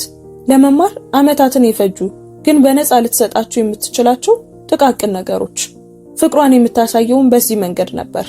ያንን አላጣችውም። ማርኮስ ሲወርድ ቁርስ ጠረጴዛው ላይ ተቀምጦና ሁለቱም ሴቶች ተቀምጠው አገኛቸው። በኩሽናው በር ላይ ቆሞ የተዘጋጀውን ተመለከተ። የምግብ ድምጽ የሰማው መስሎኝ ነበር አለ። ተቀመጥ አለች አና። ሊሊ ናት ዛሬ የሰራችው። ማርኮስ ሊሊን አያት። ይህንን ማድረግ አልነበረብሽም፣ አንድ ተጨማሪ ሰው ያንን ካለኝ አለች ሊሊ በደስታ። እበሳጫለሁ። ማርኮስ ተቀመጠ። ሙዙን ቀመሰው። አናን አያት። ይሄ ካንቺ ይሻላል። አውቃለሁ አለች አና። እሷ ናት ያሳየችኝ። እንደገና ልታሳየኝ ትችያለሽ? ብዙ ጊዜ። አና የዳቦ ቁራጭ ወረወረችበት። አርተር በዚያ ቅስፈት የእግር ጉዞ በትሩን ይዞ በኩሽናው በር መጣና ሁኔታውን አየ። ዳቦ ወለል ላይ ነበር። ማርኮስ እየሳቀ፣ አና ላለመሳቅ እየሞከረች። ሊሊ በሚወዳቸው ሞኞች እንደተከበበ አይነት ገጽታ ራሷን እየነቀነቀች ነበር። ወንበሩን ስቦ ተቀመጠ። ከደረሱ 5 ሳምንታት በኋላ በአንድ ማክሰኞ ነበር ደብዳቤ የመጣው። ሊሊ ከአርተር ጋር የአትክልት ስፍራ ውስጥ ነበረች። እሱ ጧት በፀሐይ ላይ ወንበሩ ላይ ተቀምጦ ነበር። እሷ አና ጀምራ ትተው የነበረውን የአበባ ቦታ ወደ ተደራጀ ነገር የመለወጥ ፕሮጀክት እየሰራች ነበር። እጆቿ በአፈር ውስጥ ነበሩ እና ስለምንም ልዩ ነገር አታስብም ነበር። ይህም ራሱን ከሞላ ጎደል ረስታው የነበረ አይነት ቅንጦት ነው። አና ከውስጥ ስትጣራ ሰማች። ሊሊ በሩ ላይ አንድ ሰው አለ፣ አርተርን እየፈለገ ነው። ሊሊ ቀና ብላየች። እሷና አርተር እይታ ተለዋወጡ። ምን አይነት ሰው ነው? አርተር መለሰ። ከህግ ድርጅት ነኝ እያለ ነው። ሊሊ በአፈር በጠቆሩት እጆቿ ተረከዟ ላይ ተቀመጠች። አርተርን አየችው። ገጽታው ልታነበው የማትችለው አይነት ነበር። ላኪው ይምጣ አለ አርተር። ሰውየው ወጣት ነበር፣ ከ30 ዓመት የማይበልጥ። ለአየር ሁኔታው ትንሽ የሚከብድ ንጹህ ሱፍ የለበሰ የቆዳ ፎልደር ይዞ ነበር እና አስቸጋሪ መረጃን ያለ ስሜታዊነት ለማድረስ የሰለጠነ ሰው አይነት ጥንቃቄ የተሞላበትና ትክክለኛ ጸባይ ነበረው። አርተር በአትክልት ስፍራው ወንበሩ ላይ ያየውና በፎልደር ውስጥ ያለውን ነገር አረጋገጠ። አቶ አርተር ዎከር አለ። እኔ ነኝ አለ አርተር። ስሜ ዳንኤል ኮን ይባላል። ከሄነሪና በርንስ ጠበቆች ማህበር ነኝ። ፎልደሩን ከፈተ።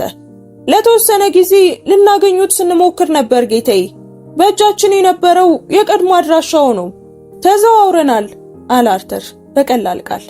አዎ፣ በመጨረሻም ከብዙ ፍለጋ በኋላ አገኘኑት። ጉሮሮን ጠረገ። እዚህ የመጣሁት ከ3 ዓመት በፊት ስለሞቱት ስለ አቶ ጆርጅ ዎከር ውርስ ጉዳይ ለማናገር ነው። ሊሊ የአትክልት መሳሪያዋን ዝቅ አደረገች። አርተር ምንም አላለም። ፊቱ በጣም ረጋ ያለ ነበር። አያቶ ወጣቱ ቀጠለ፣ ከፍተኛ ውርስ ትተው አልፈዋል። በኑዛዜያቸው መሰረት ውርሱ በህይወት ወዳለው ታላቅ ወንድ ልጃቸው ይተላለፋል። በእኛ ጥናት መሰረት ያ ሰው አንተ መሆንህን አረጋግጠናል ብሎ ዝም አለ። ውርሱ በአሁኑ ጊዜ በድርጅታችን የሚተዳደሩ 10 የመኖሪያ ኪራይ ቤቶችን በከተማ ውስጥ እና $20 ሚሊዮን በላይ የሚሆን ጥሬ ገንዘብን ያካትታል። የአትክልት ስፍራው በጣም ጸጥ አለ። የሆነ ቦታ በሎሚ ዛፉ ላይ አንዲት ወፍ ትንሽ የማያቋርጥ ድምጽ ታሰማ ነበር። 20 ሚሊዮን አለ አርተር። አሁን ጌታዬ፣ ዶላር? አሁን $20 ሚሊዮን። ሊሊን አያት። ሊሊም አርተርን አየችው። ለጥቂት ጊዜ አንዳቸው ምንም አልተናገሩም። ከዚያም አርተር በዚያው ጸጥ ባለ ድምጽ እና ለምን አሁን ደረሰኝ አለ። አያቴ ከሞተ 3 ዓመት ሆኖታል። ወጣቱ ትንሽ ተንቀሳቀሰ። ያልንወያይበት የሚገባ ጉዳይ ነው ጌታዬ። ለ3 ዓመታት ወደ አድራሻው ደብዳቤዎቹን ስንልክ ነበር። ደብዳቤዎቹ ደርሰዋል። የማድረሻ ማረጋገጫ በእጃችን ላይ አለ። ነገር ግን ምንም ምላሽ አላገኘንም። በጥንቃቄ ዝም አለ። ድርጅታችን ወደ መደበኛ ፍለጋ ሲሸጋገር ብቻ ነው ደብዳቤዎቹን አይቷቸው እንደማያውቁ ያወቅነው። ሊሊ ያኔ ተሰማት። ልትረዳው የነበረው ነገር ሙሉ በሙሉ ተገንብቶና አስከፊ ሆኖ መጣ። ስለ ስካርሌት ፎልደር አሰበች። ስካርሌት ዕቃ ስትጭን በንቃት የምትመለከትባቸው አይኖች፣ የኩሽናው ጠረጴዛ ላይ ሁሉ ጊዜ የሚቆለሉት ወረቀቶች። ስካርሌት ሁሉንም የቤት ውስጥ ደብዳቤዎች የምትለይ፣ ሁሉንም ግንኙነቶች የምታስተናግድ፣ ምን እንደሚመጣና ምን እንደመጣ ሁሉ ጊዜ በትክክል የምታውቅ አካውንታንት። በኩሽናው መስኮት በኩል የሰማችው ድምጿ ቤቱ የኛ ነው፣ ሁልጊዜም መሆን ነበረበት። ደብዳቤዎቹ አለች ሊሊ። ድምጿ በጣም ለስላሳ ሆኖ መጣ። ወደ አሮጌው ቤታችን ነው የሄዱት። አሁንም ቤት እና እዚያ ያለ ሰው ደግሞ ተቀብሏቸዋል። የማድረሻ ሰነዶቹ እንደተፈረመባቸው ያሳያሉ። ሊሊ ከአፈር ቦታው ተነሳች። እጆቿ ላይ ያለውን አፈር አላራገፈችውም። በጠዋቱ ፀሐይ በትንሿ የአትክልት ስፍራ ውስጥ ቆመችና በውስጧ የሆነ ነገር ሲንቀሳቀስ ተሰማት። ቁጣ አይደለም። አይ ቁጣ ገና አሁን አይደለም። ከቁጣ ይልቅ የቆየና የቀዘቀዘ ነገር ነበር። የሆነን ነገር ሙሉ በሙሉ የመረዳት ስሜት። አርተር ፊቷን ይመለከት ነበር። ያውቁ ነበር አለች። ጥያቄ አልነበረም። ያውቁ ነበር አርተር። ድምጿ አሁንም ጸጥ ያለ ነበር። የመድኃኒት ሂሳቦች፣ ኤሌክትሪክ፣ እንቁላል። ቆመች። ራሷን አረጋጋች። እኛን ልከው ደብዳቤዎቹን ይዘው ሲጠብቁ ነበር። አርተር ምንም አላለም። ሱፍ የለበሰው ወጣት በመካከላቸው የሆነ ትልቅ ነገር እየተከሰተ መሆኑን በተረዳና ስራ አሁንም ዝም ብሎ መቆየት እንደሆነ የገባው ይመስል ጥንቃቄ በተሞላበት ገጽታ ይመለከታቸው ነበር። አና በጓሮ በር በኩል መታ ነበር። ሊሊ መቼ እንደመጣች አላወቀችም። እጆቿ ላይ የኩሽና ጨርቅ ይዛ እዚያ ቆማ ነበር እና ያ ሁሉንም ነገር የሚያሳየው ገጽታዋ ይህንን ያሳይ ነበር። አይኖቿ በቁጣ ያበሩ ነበር፣ ለራሷ ሳይሆን ለነሱ። ሊሊ እሷን አየቻትና ሳይታሰብ የእንባ ህመም ተሰማት። በዚህ ጊዜ ከሐዘን አይደለም፣ ሌላ ነገር ነው። በአንድ ሰው የመታየት፣ አንቺ ለራስሽ ለመቆጣት በደከምሽበት ጊዜ ሌላ ሰው ስላንቺ የመቆጣት ስሜት። ከንፈሮቿን አጣበቀችና ወደ ወጣቱ ዞረች። ምን ማድረግ አለብን አለች። አቶ ዎከር አይተው የሚፈርሟቸው ሰነዶች አሉን። አዲሱን አድራሻውን በድርጅቱ ዘንድ በይፋ ማረጋገጥም አለብን እና የራሱ የህግ አማካሪ እንዲይዙ ምን መክራለን? እሺ ወደ ቢሮው እንመጣለን አለች ሊሊ። በዚህ ሳምንት፣ በእርግጥ ሐሙስ ወይም ነገ እንመጣለን። ወጣቱ አያት። ከዚያም ራሱን ነቀነቀ። ነገ ብሎ ተስማማ። በዚያ ምሽት ከራት በኋላ ወጣቱ ከሄደና ወረቀቶቹ በኩሽና ጠረጴዛ ላይ ከቀረቡ በኋላ አና ማንም በትክክል የማይጠጣውን ሻይ ካፈላች በኋላ አራቱም በትንሿ ሞቅ ያለች ኩሽና ውስጥ አብረው ተቀመጡ እና ለጥቂት ጊዜ ማንም አልተናገረም። ከዚያም ማርቆስ በጥንቃቄ ምን ልታደርጉ ነው ሲል ጠየቃቸው። አርተር ወረቀቶቹን አየ። ሊሊን አያት። ጥሩ ጥያቄ ነው አለ። ልጆቻችሁ በመጨረሻም ያውቃሉ አለ ማርቆስ። አዎን ያውቃሉ፣ እናም ይመጣሉ አለ አርተር። እንደነሱ ያሉ ሰዎች ገንዘብ ሲኖር ሁልጊዜም ይመጣሉ። ሊሊ ድምጿ ዝቅ ያለ ነበር። እጆቿን በሻይ ሲኒዋ ዙሪያ አደረገች። ሌላ ዝምታ በመካከላቸው ሰፈነ። ስለ ሬመንድ ጠንካራ ክንዶች፣ ስለ ስካርሌት ቀዝቃዛ ጣቶች፣ ስለ ባርኒ ምቹ ሳቅ አሰበች። ስለ ሎሚ ዛፉ፣ ስለ አረንጓዴው በር እና በነፃ ስለተሰጠውና ምን እንደያዙ በማያውቁ ሰዎች ስለተሰበሰቡ የ50 ዓመት ፍቅር አሰበች። አሁንም መስኮቷ አጠገብ ስለተቀመጠችው ዶርቲም አሰበች።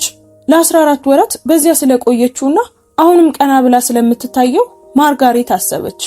በዛ ተቋም ውስጥ አንድ ሰው እንዲመጣ ስለሚጠባበቁት ሰዎች ሁሉ አሰበች። ቀና ብላ አየች።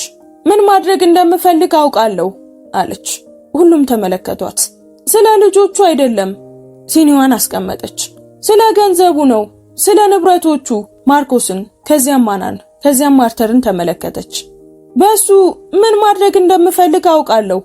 አርተር ፊቷን አየ። ያ እይታ እንደገና እሷን ማንበብ፣ እሷን ማወቅ እና በቀስታ ራሱን ነቀነቀ። ንገሪን አላት። ሊሊ ከመናገሯ በፊት ለጥቂት ጊዜ ዝም አለች። እርግጠኛ ስላልሆነች አይደለም።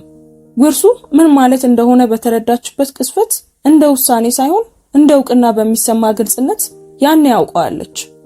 ሁልጊዜም እውነት እንደነበረና እሷ እስክትደርስበት እንደሚጠብቅ ነገር። ዝም ያለችው በትክክል ለመናገር ፈልጋ ነው። ያ ተቋም ብላ ጀመረች። ሰንራይዝ ኬር። ሁሉም ጠበቁ። ዶርቲ አለች። መስኮቷ አጠገብ ያለችው ሴት ማርጋሬት እና ያ አስደናቂ ሳቅ ያለው አዛውንት ሄነሪ ብላ ቆመች። በዚያ ቦታ ለዓመታት የቆዩ ሰዎች አሉ። የሕክምና እንክብካቤ ስለሚያስፈልጋቸው አይደለም፣ ማሰብ ወይም መስማት ወይም ለዓለም አስተዋጽኦ ማድረግ ስለማይችሉም አይደለም። በሻይ ሲኒው ዙሪያ ያሉትን እጆቿን ተመለከተች። እዚያ ያሉት ቤተሰቦቻቸው ለሸክምነት ስለመረጧቸው ነው። ኩሽናው በጣም ጸጥ አለ። የሆነ ነገር መገንባት እፈልጋለሁ አለች ሊሊ። ተቋም አይደለም፣ የመመዝገቢያ ሰሌዳዎች፣ የመጎብኛ ሰዓታትና የጸረ ተባይ ማጥፊያ ሽታ ያላቸው ክፍሎች ያሉበት ቦታ አይደለም። ቤት ነው። ቤት መገንባት እፈልጋለሁ። ቀና ብላ አየች። አረጋውያን በክብር ሊኖሩበት የሚችሉበት እውነተኛ ቤት፣ ስማቸውን የሚያውቅና ስለ ሕይወታቸው የሚጠይቅ ጧት አብሯቸው የሚቀመጥ ሰው ያለበት። ቆም አለች። በየቦታው ሊኖር የሚገባ ግን የማይገኝ አይነት ቦታ። ማርኮስ ክርኖቹን ጠረጴዛው ላይ አድርጎ ወደፊት ተጠጋ። አና ሻይዋን እየጠጣች እንደሆነ ማስመሰሏን አቆመች። አርተር ሊሊን በምታውቀው ገጽታ ይመለከታት ነበር። አንድ ሰው እሱ በዝምታ ሲያስበው የነበረውን እስካሁን ቃላት ያላገኘለትን ነገር ጮክ ተብሎ ሲነገር የሚታይ ገጽታ። ንብረቶቹ ሊሊ ቀጠለች። አንዳንዶቹ ቤቱን ለማስተዳደር ገቢ ሊያስገኙ ይችላሉ። አንዱ ደግሞ እንደ መጠኑ ራሱ ቤቱ ሊሆን ይችላል። ማርኮስን አየችው። ነገሮችን እንዴት መገንባትና መጠገን እንዳለብህ ታውቃለህ። አንቺም አና በማህበራዊ ማዕከል ውስጥ ትሰሪያለሽ። አንድን ቦታ እንዴት ማደራጀትና ማስኬድ እንደሚቻል ትረጅናለሽ። ሕይወታችሁን እንድትተውት እየጠየኳችሁ አይደለም። ሊገነባ የሚገባውን ነገር ለመገንባት መርዳት ትፈልጉ እንደሆነ ነው የምጠይቃችሁ። ዝምታ ሰፈነ። ከዚያም ሁለቱንም እጆቿን ጠረጴዛው ላይ ዘርግታ አስቀመጠች። ማርኮስ ባለቤቱን፣ ከዚያም ሊሊን፣ ከዚያም አርተርን አየ። እሱ ምን ያስባል አለ ማርኮስ ወደ አርተር ራሱን እየነቀነቀ። ሁሉም አርተርን አየ። አርተር በዚህ ሁሉ ጊዜ ዝም ብሎ ነበር። የእግር ጉዞ በትሩን በጉልበቶቹ መካከል አድርጎ አይኖቹ ሊሊ ላይ ነበሩ። በዚህ አሮጌ ፊቱ ላይ ያለው ገጽታ በደንብ ሊያነቡት የማይችሉት ነበር፣ ምክንያቱም ለረጅም ጊዜ አያውቁትም ነበር። ሊሊ ግን ያን ማንበብ ትችላለች። በሜፕል ስትሪት ላይ ያለውን ቤት መገንባት በጨረሰበት ቀን የታየበት ያ ገጽታ ነበር። ወደ ኋላ ቆሞ ሲመለከተው እጆቹ ላይ ቀለም፣ አጥንቶቹ ውስጥ ድካም እና በዓይኖቹ ውስጥ ፍጹም ጸጥ ያለ እርካታ የነበረበት ሲገነባውን የነበረውን ነገር አሁን እንዳየሰው ገጽታ። እኔ እንደማስበው አለ አርተር በዝግታ። መጀመሪያ ሄጄ ሄነሪን፣ ዶርቲንና ማርጋሬትን ማነጋገር እፈልጋለሁ። እቅድ ከማውጣታችን በፊት ቆም አለ። ሄጄ ምን እንደሚፈልጉ፣ ምን እንደሚያስፈልጋቸው ራሳቸውን ልጠይቃቸው እፈልጋለሁ። ሊሊን ተመለከተ። እየገነባን ያለነው የእነሱን ቤት ነው። በዚህ ላይ አስተያየት ሊኖራቸው ይገባል። ሊሊ በደረቷ ውስጥ ሙቀት ሲሰራጭ ተሰማት። በጣም ጠንካራ ከመሆኑ የተነሳ ሊያማት ምንም አልቀረውም። አዎ አለች። ልክ እንደዛው እናደርጋለን። ሐሙስ መጣ። የጠበቃውን ቀጠሮ በአንድ ቀን ገፍተውት ነበር። ማርቆስ በንግድ አካባቢ በሚገኝ ባለመስታወት ህንጻ ውስጥ 3 ፎቆችን ወደሚይዘው የሄነሪና በርንስ ቢሮዎች ወሰዳቸው። ሊሊ ምርጥ ልብሷን ለብሳለች። አርተር በወጡበት ምሽት በትንሿ ቦርሳቸው ውስጥ የያዘችለትን ጃኬት ለብሷል። ምርጡን ጃኬት ለታላላቅ አጋጣሚዎች የሚያስቀምጠው የወርቃማ ቁልፎች ያሉበት ጥቁር ጃኬት አስቀድሞ ያውቅ ነበር። ያኔም ቢሆን እንደተረዳችው ወይም ምናልባት ተስፋ ግትር ነገር ስለሆነና በከፋ ጊዜያት እንኳን ሙሉ በሙሉ መተው ስለማይቻል ይዞት ሊሆን ይችላል። ስብሰባው 2 ሰዓት ወሰደ። ብዙ ወረቀቶች፣ ብዙ ጥንቃቄ የተሞላባቸው ቃላት ነበሩ።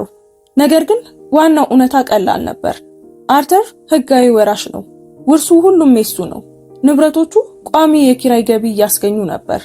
ጥሬ ገንዘቡ ለ3 ዓመታት በዝምታ ወለድ ሲያከማች በነበረ አካውንት ውስጥ ነበር። 3 ዓመታት። ሊሊ በቆዳ ወንበሩ ላይ ተቀምጣ ጠበቃው ስለ ቁጥሮች ሲያብራራ ሰማች። ከቁጥሮቹ በታች ሌላውንም ነገር ሰማች።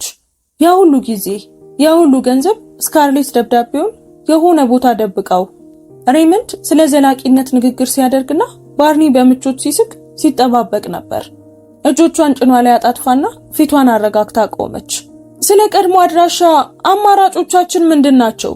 ጠበቃው ቆም ሲል ጠየቀች። በጥንቃቄ ተመለከታት። በምን መልኩ ወይዘሮ ዎከር? ደብዳቤዎቹ እዚያ ደርሰዋል። ለ3 ዓመታት ተፈርሞባቸዋል። የፈረሙባቸውም ሰዎች ለባለቤቱ ስለመኖራቸው አልነገሩትም። ቆም አለች። ይህ በሕግ ምን ተብሎ ይጠራል? ጠበቃው ለጥቂት ጊዜ ዝም አለ። እጆቹን ጠረጴዛው ላይ አጣመረ። ይህ እንደ ማጭበርበር ሊፈረጅ ይችላል አለ። እንደ ሁኔታውና እንደ ዓላማው የውርስ ማጭበርበር ሊሆን ይችላል። ቆም አለ። ያንን መከታተል ትፈልጋላችሁ? ሊሊ አርተርን አየችው። አርተር መስኮቱን ተመለከተ። አይ ቆይ፣ ገና አሁን አይደለም አለ። ወደዚያ ጥያቄ እንመለሳለን። ወደ ሰንራይዝ ኬር የተደረገው ጉብኝት በማግስቱ ጠዋት ነበር። ሊሊ አስቀድማ ደውላ ነበር። ለአስተዳደሩ ሳይሆን በቀጥታ ለማርጋሪት በተቋሙ የጋራ ስልክ ደውላ ነበር። ማርጋሪት ተገረመች። ከዚያም የሚጠበቀው ነገር ዝቅተኛ እንዲሆን በተማረና ስለዚህም ትናንሽ ደግነቶችን ልቡን በሚነካው ሰው መንገድ በጣም ተደሰተች። ከውጭ የሆነ ነገር ይዛችሁ ነው ማርጋሪት ተናገረች። ምንም ቢሆን ጋዜጣ፣ አበባ፣ የሆነ የከተማ ሽታ ያለው ነገር እዚህ ስትመጡ ትረዱታላችሁ። ሊሊ ገና ሳይገቡ በፊት ተረዳችሁ። ሽታው መጀመሪያውኑ መታት። የጽዳት ፈሳሹና ከስሩ ያለው ነገር፣ 2 ደማቅ መብራቶች፣ የውስጡ አየር ጸጥታ፣ መስኮቶቹ በበቂ ሁኔታ በማይከፈቱበት ቦታ የሚገኘው ያ ልዩ ጸጥታ። በዚህ ጊዜ ግን በተለየ አይን አለፈችው። እንደ ደራሽ ሰው አይን ሳይሆን እንደሚመዝን ሰው አይን። የጋራ ክፍሉ በቂ ትልቅ ቢሆንም ባዶ እንደሆነ አየች። መስኮት ውጭ ያለውና እየታገሉ ያሉ የጽጌረዳ ቁጥቋጦች ያሉበት ቦታ ብዙም ጥቅም ላይ የማይውለውን ትንሽ የአትክልት ስፍራውን አየች። ክብ ጠረጴዛዎቹንና የተቋሙን ጸጥታ ያለበትን የመመገቢያ ክፍሉን አየች። ሰራተኞቹን አየች። ስራ የበዛባቸው ግን ደግ የሆኑ፣ ነገር ግን ካለባቸው ብዙ ስራ አንጻር ከአንድ ሰው ጋር ለመሆን በቂ ጊዜ እንደሌላቸው ሰዎች በፍጥነት የሚንቀሳቀሱ። ዶርቲን አሁንም መስኮቱ አጠገብ ባለው ወንበር ላይ አየቻት። ሊሊ መጀመሪያ ወደሷ ሄደች። አጠገቧ ወንበር ስባ ተቀመጠች። ዶርቲ ሁልጊዜ በምታሳየው ትኩረት ተመለከተቻት። ከዚያም የሆነ ነገር ተለወጠ። እውቅና፣ ድንገተኛ። ሄድሽ እኮ አለች ዶርቲ። አዎ ሄድኩኝ ሊሊ መለሰች። ሰዎች ከሄዱ የሚመለሱ አይመስለኝም ነበር። እኔም እንደዛው አስቤ ነበር። ዶርቲ ለረጅም ጊዜ ተመለከተቻት። ወዴት ሄድሽ? የተሻለ ቦታ አለች ሊሊ። ለዚያ ነው ላነጋግርሽ የምፈልገው። ማርጋሪት ጡረታ እንደወጣች አስተማሪ ቀጥ ባለ ኩራት ወደ ጋራ ክፍሉ መጣች። የሊሊን እጅ ጨበጠች። አርተርን በአድናቆት አየችው። ከዚያም አብረው የመጡትንና ብዙ ቦታ ላለመያዝ በጥንቃቄ በሩ አጠገብ የቆሙትን ማርቆስንና አናን አየች። እነዚህ ማን ናቸው? አለች ማርጋሪት። ቤተሰብ ናቸው አለች ሊሊ። ማርጋሪት እንደገና አየቻቸው። ማርቆስ በእግር መሄጃ የሚጠቀሙትን አዛውንት በሩን የያዘላቸውን መንገድ፣ አና በደመነፍስ ጠረጴዛው ላይ ብቻዋን የተቀመጠች አሮጊት አጠገብ ተቀምጣ ማውራት የጀመረችበትን መንገድ። የተመረጠ ቤተሰብ ነው አለች ማርጋሪት። ሁል ጊዜ ስብሰባዎችን እንደምትመራ ሴት እጆቿን ጠረጴዛው ላይ አጣመረች። እሺ አለች። ምን እያሰብሽ እንደሆነ ንገሪን። ሊሊ ለሄነሪ ስትነግረው ሳቀ። መስማት የሚፈልግ ሰው የሚያሳየው ትንሽና ትሁት ሳቅ አይደለም፣ እውነተኛ ሳቅ፣ ትልቅ ሙቅና ሙሉ በሙሉ ግልጽ የሆነ። ከሳምንታት በፊት በመጀመሪያው ውይይታቸው ጊዜ ያገኘችው ያው ሳቅ ነበር። እሱ ማን እንደሆነ ማወቅ ያለባትን ሁሉ ወዲያውኑ የነገራት ያው ሳቅ። እውነተኛ ቤት አለ፣ ከአትክልት ስፍራ ጋር በትክክል ገብተን የምንጠቀምበት እውነተኛ የአትክልት ስፍራ። ሊሊ አለች። እና እንዴት እንደሚተዳደር እኛ አስተያየት የምንሰጥበት። ሐሳቡ እሱ ነው። እንደገና ሳቀ። ከዚያም ሳቁን አቆመና በቁም ነገር ተመለከታት። ልጄ ከደወለ 4 ወር ሆኖታል አለ። አውቃለሁ። የአትክልት ስፍራ ነበረኝ። ቲማቲም፣ ቃሪያ፣ 3 አይነት ባቄላ ተክል ነበር። በመስኮት በኩል እየታገሉ ያሉት የጽጌረዳ ቁጥቋጦችን ተመለከተ። እንደገና ማልማት መትከል እፈልጋለሁ። ያኔ ለዚህ የሚሆን ቦታ መኖሩን እናረጋግጣለን አለችው ሊሊ። ሄነሪ ትልልቅ አሮጌ እጆቹን ዝቅ ብሎ ተመለከተ። ከዚያም ቀን አለ። እኔ ያለሁበት አለ። በሰንራይዝ ኪር ለ3 ሰዓታት ቆዩ። በወጡም ጊዜ 11 ነዋሪዎችን አነጋግረው ነበር። ሁሉም መምጣት አይችሉም። አንዳንዶቹ አንድ ቤት ሊሰጠው የማይችለው የሕክምና እንክብካቤ ያስፈልጋቸዋል።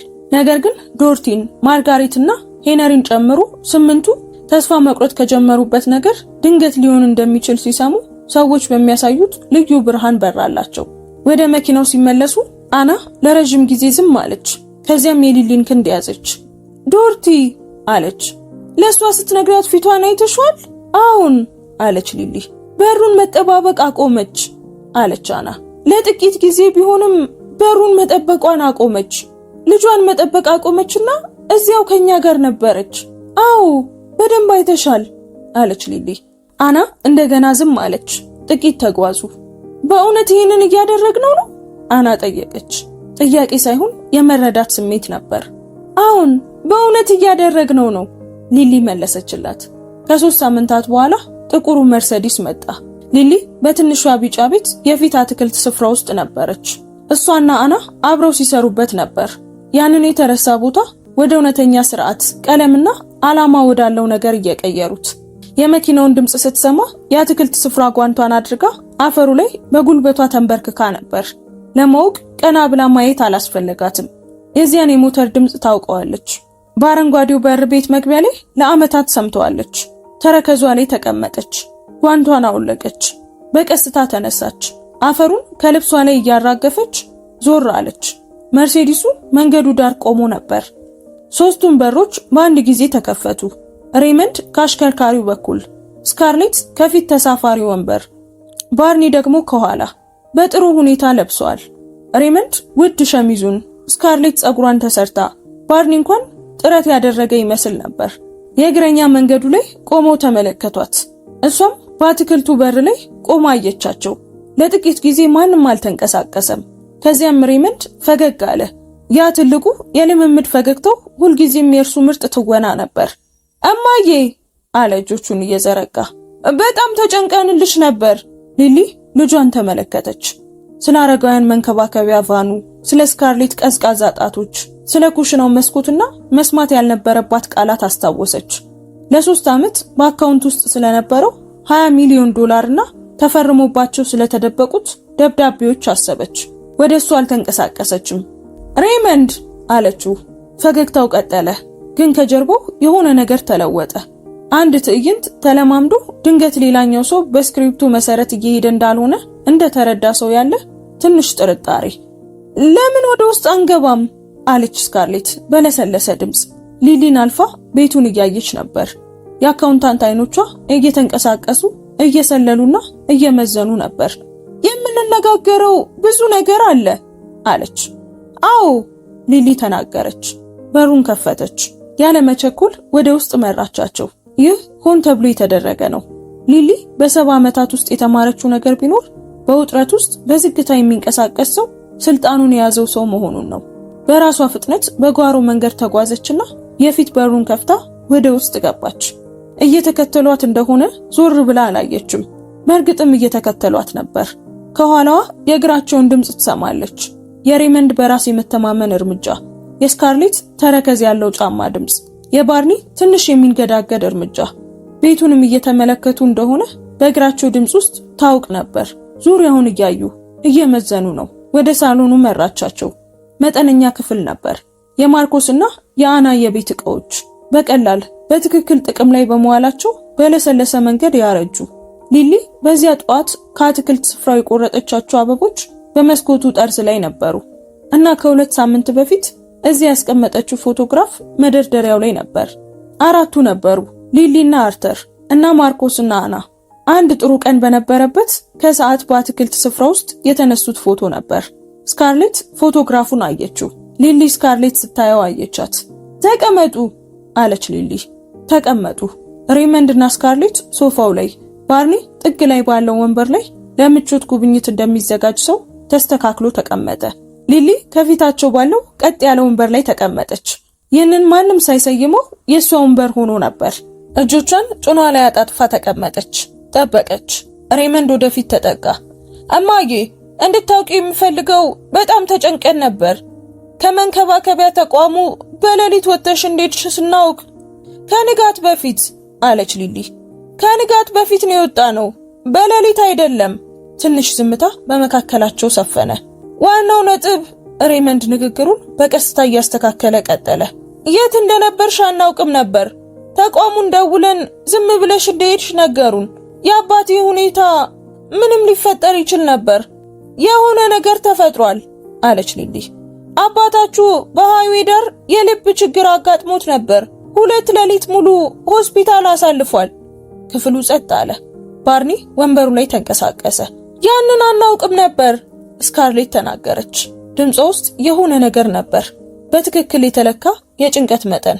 ብታውቁ ኖሮ ትደውሉ ነበር አለች ሊሊ። ስካርሌት አፏን ከፈተች። የተቋሙ ቁጥር ነበራችሁ አለች ሊሊ። እዚያ ያደረሳችሁን እናንተ ናችሁ። በህይወት መኖራችንን ለማረጋገጥ በእነዚያ 2 ሳምንታት ውስጥ በማንኛውም ጊዜ መደወል ትችሉ ነበር። ይህንን የተናገረችው በደስታ ነበር፣ ልክ እንደ ቀላል እውነታ። ግን አንድ ጊዜም አልደወላችሁም። ማንም አልደወለም። የፊት በሩ ተከፈተ። ማርኮስ መጀመሪያ ገባ። አሁንም በስራ ልብሱ ነበር። እጆቹ ከጋራዥ በያዘው ጨርቅ እየጠራረገ 3ቱን ጎብኚዎች ሲያይቆመና የሆነ ነገር በፊቱ ላይ ታየ። ክፍሉን ከ2 ሰከንድ ባነሰ ጊዜ ውስጥ ገመገመ። ከዚያም ራሱን ነቅንቆ ሳይቀመጥ በሩ አጠገብ ቆመ። አና ከኋላው ገባች። ሸቀጣ ሸቀጦችን ተሸክማ ነበርና ኮሪደሩ ላይ ቆመች። በሳሎኑ በር በኩል ተመለከተች። ቦርሳዎቿን በቀስታ አስቀምጣ ማርኮስ አጠገብ ለመቆም መጣች። 3ቱን ልጆች ተመለከቷቸው። እነዚህ ሰዎች ማን ናቸው ሲል ሬመንድ ጠየቀ። ይህ ማርኮስ ነው አለች ሊሊ። እሷ ደግሞ አና ናት። ይህ ቤታቸው ነው። አርተርና እኔ እዚህ ነው የምንኖረው። እዚህ ነው የምትኖሩት እማዬ? ስካርሌት ደገመችው። አዎ፣ ከእንግዶች ጋር ከቤተሰቦች ጋር እዚህ ነው የምንኖረው። ልክ በአንድ ወቅት ከእናንተ ጋር እንደኖር ነው። የስካርሌት ገጽታ ተለዋወጠ። አና ከበሩ ላይ የሊሊን አይን አየች። ሊሊ በጣም ትንሽ የሆነ የራስ ንቅናቄ ምልክት ሰጠቻት። አና ወደ ኩሽና ሄደች። ከጥቂት ደቂቃዎች በኋላ በኮሪደሩ ላይ የሻይ ኬትል ድምጽና አንድ ሰው ሻይ ሲያዘጋጅ የሚሰማው ተራ የቤት ውስጥ ድምጽ ተሰማ። ይህም ከሳሎን ውስጥ ካለው ውጥረት አንጻር ሲታይ ሊሊ እንዳሰበችው በትክክል ልክ ነበር። አርተር በሳሎኑ በር ላይ ታየ። በበትሩ እየተደገፈ በቀስታ ተንቀሳቀሰና በሩ ላይ ቆሞ 3ቱን ልጆቹን ሊነበብ በማይችል ገጽታ ተመለከታቸው። አልተቆጣም፣ አልቆሰለም። ከነዚህ ሁለቱም ነገሮች በላይ የሆነ ነገር ነበር። በቁጣና በሐዘን ውስጥ አልፎ ወደ አንድ አይነት ግልጽና የረጋ እውቀት የመጣ ነገር። አባዬ አለ ሬመንድ። ቆመ። ክፍሉን አቋርጦ አባቱን ለማቀፍ ሞከረ። አርተር ፈቀደለት። የልጁ እጆች በዙሪያው እንዳሉ ቆመና በሬመንድ ትከሻ ላይ ሊሊን ተመለከተ። ሊሊም አየችው። ሁለቱም ምንም ነገር መናገር አላስፈለጋቸውም። ሬመንድ ወደ ኋላ ፈገፈገ። ጥሩ ትመስላለህ አለው። በዚህም የተገረመ ይመስላል። ደህና ነኝ አለ አርተር። ወደ ክፍሉ ገብቶ ከሊሊ አጠገብ ባለው ወንበር ላይ ተቀመጠ። ማርኮስ ሳይጠይቅ የእግር ማረፊያውን አጠገቡ አቀረበለት።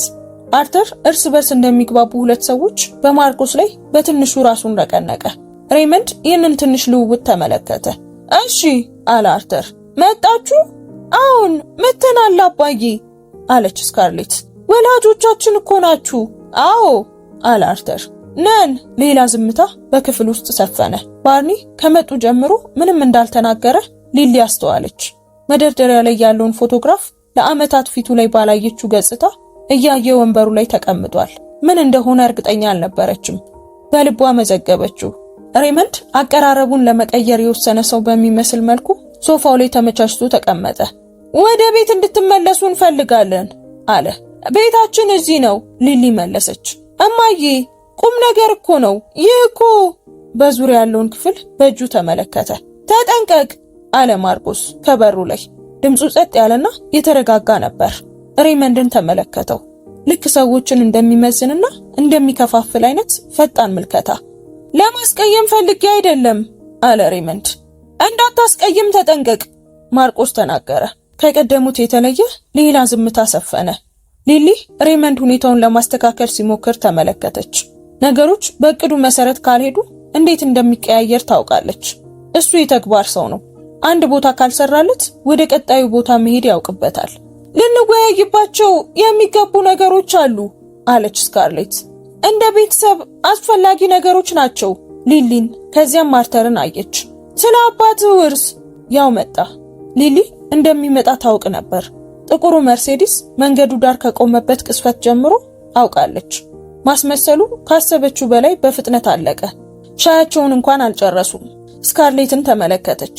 ቀጥይበት አለች። ስካርሌት በትንሹ ቀና አለች። በቅርቡ የተወሰኑ ንብረቶች ሊኖሩ እንደሚችሉ ተረድተናል። 20 ሚሊዮን ዶላር አርተር ተናገረ። እና 10 ንብረቶች። ስካርሌት ንግግሯን አቆመች። ታውቃላችሁ? ሬመንድ ጠየቀ። እናውቃለን አለ አርተር። ክፍሉ በጣም ጸጥ አለ። ከዚያም የሆነ ነገር ተለወጠ። ልክ የአየር ሁኔታ ከመቀየሩ በፊት እንደሚታይ አይነት የማይታበል የከባቢ አየር ሽግግር። ከመጡ ጀምሮ ሲያሳዩት የነበረው የአሳቢ ልጆች ትወና ሙሉ በሙሉ ጠፋ። በጩኸት ሳይሆን በዝምታ ተወገደ። ስካርሌት እጆቿን አጣመረች። ያኔ ተረድታችኋል ማለት ነው አለች። ስካርሌት ንግግሯን ቀጠለች። ይህንን አብረን እንደ ቤተሰብ በምናከናውንበት መንገድ ላይ ተጽዕኖ ሊኖረው አይገባም። እንደ ቤተሰብ የሆነ ነገር ማድረግ አለብን። እንደ ቤተሰብ ሊሊ ደገመችው። ቃላቶቹ እዚያው እንዲቆዩ አደረገች እና የሻይ ትሪውን ይዛ ገባችና በመካከላቸው ባለው ጠረጴዛ ላይ አስቀመጠችው። 5 ሲኒዎችን ቀዳችና ማንም እንዴት እንደሚፈልግ ሳትጠይቅ አስቀመጠች።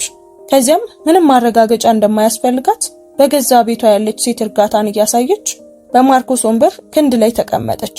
ለጥቂት ጊዜ ሻዩን ማንም አልነካም።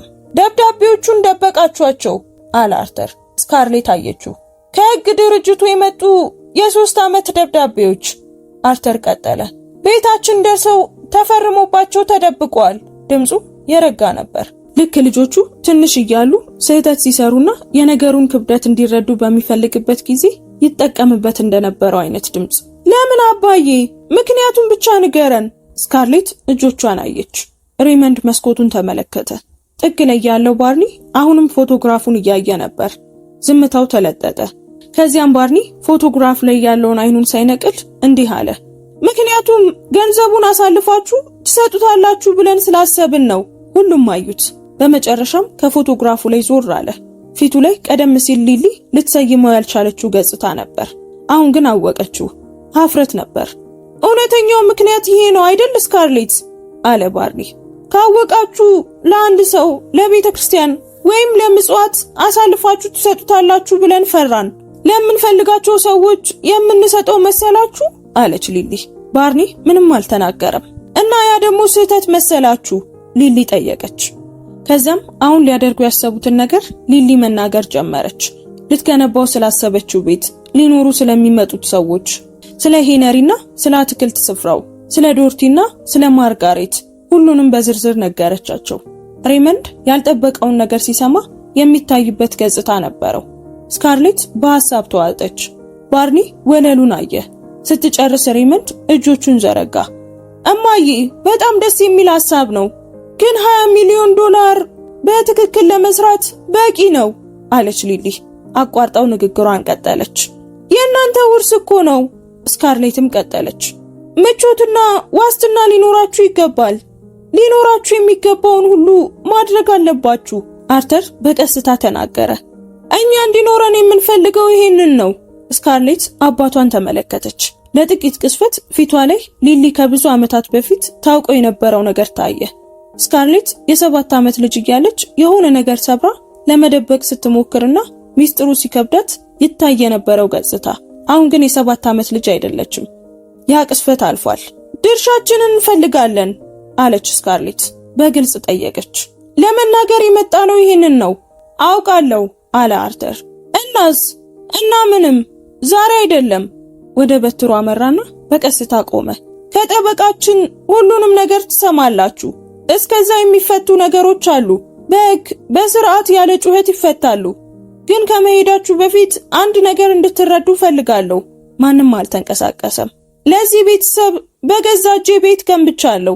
ለ3 ዓመታት ቅዳሜና እሁድ እየሰራው ድካምና እረፍቴን አጥቼ ቤት ገንብቻለሁ። ያንን ያደረኩት ለምትወዳቸው ሰዎች የምትገነባው ነገር በዚህ ምድር ላይ በጊዜ ልታደርገው የምትችለው ምርጡ ነገር እሱ እንደሆነ ስለማምን ነው። ያንን ቤት ወሰዳችሁ። ይሁን ቤቶች ሊተኩ ይችላሉ፣ ነገር ግን እኛን ሜዳ ላይ ጣላችሁ። ለዚያ ግን ምንም ቃል የለኝም። አሁን መሄድ ትችላላችሁ። ሬመንድ መጀመሪያ ቆመ። ሸሚዙን አስተካክሎ ክፍሉን ለመጨረሻ ጊዜ ተመለከተው። ሊሊ ልጇን ስታየው በአንድ ወቅት ከጎዳና ዳር አበባ ይዞላት ይመጣ የነበረውን ያንን ትንሹን ልጅ ለቅስፈት አየችው። ከዚያ ግን ያ ምስል ጠፋና አሁን ያለው ሰው ተተካ። እንገናኛለን አለ ሬመንድ። ስካርሌት ሳትናገር ተከተለችው። ባርኒ ግን የመጨረሻው ነበር። ቆም ብሎ እናቱን አየ። አዝናለሁ እማዬ አላት። ሊሊ ለረጅም ጊዜ አየችው። አውቃለሁ አለች። ይቅርታ አልነበረም፣ ግን እውነት ነበር። ባርኒ ራሱን ነቅንቆ ወጣ። ሊሊ በመስኮት በኩል ጥቁሩ መርሰዲስ ሲሄድ ተመለከተች። ክፍሉ መተንፈስ ጀመረ። አርተር ደክሞት ነበር፣ ግን አልተሰበረም። ጥሩ አድርገሃል አለው ማርኩስ። ሊሊ እጁን ያዘችው። ጠበቃው ጄምስ ሄነሪ ለ3 ቀናት ሰነዶቹን መረመረ። ይህ በማስረጃ የተደገፈ ማጭበርበር ነው አላቸው። ክስ እንዲመሰረት አንፈልግም አለች ሊሊ። ሁሉንም ነገር በሕግና በስርዓት ማስተካከል ብቻ ነው የምንፈልገው። የምንኖረው ጥቂት ዕድሜ ነው፣ እሱን ደግሞ በፍርድ ቤት ማባከን አንፈልግም። ለ6 ሳምንታት ዝግጅት ተደረገ። ትክክለኛውንም ንብረት አገኙ።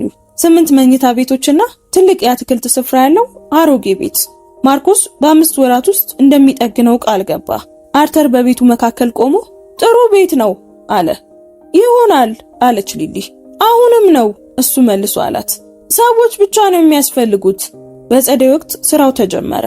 ማርኮስና አና ሁሉንም ነገር አደራጁ። ቤቱን የሊሊ ቤት ብለው ሰየሙት። ሄነሪ መጀመሪያ ገባ። በዘር የተሞላ ሳጥን ይዞ ነበር።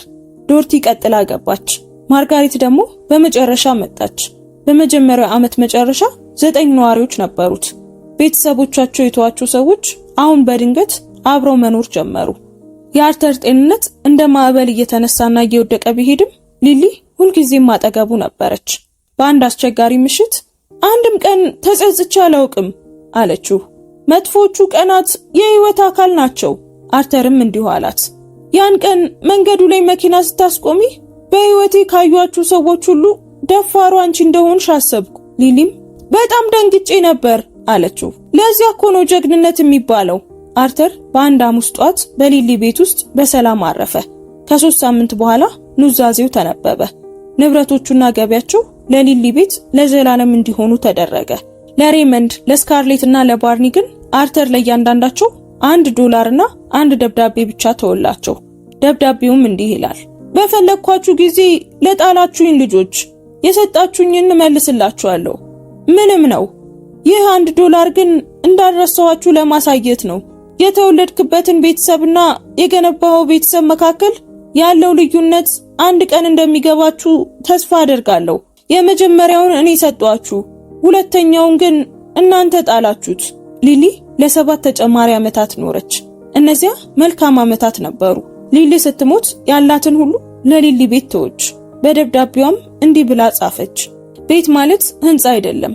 ቤት ማለት እርስ በርስ በሚረዳዱ ሰዎች የሚፈጠር ነገር ነው አለች። ይህንን ስጦታ ለሌላ ሰው አስተላልፉት።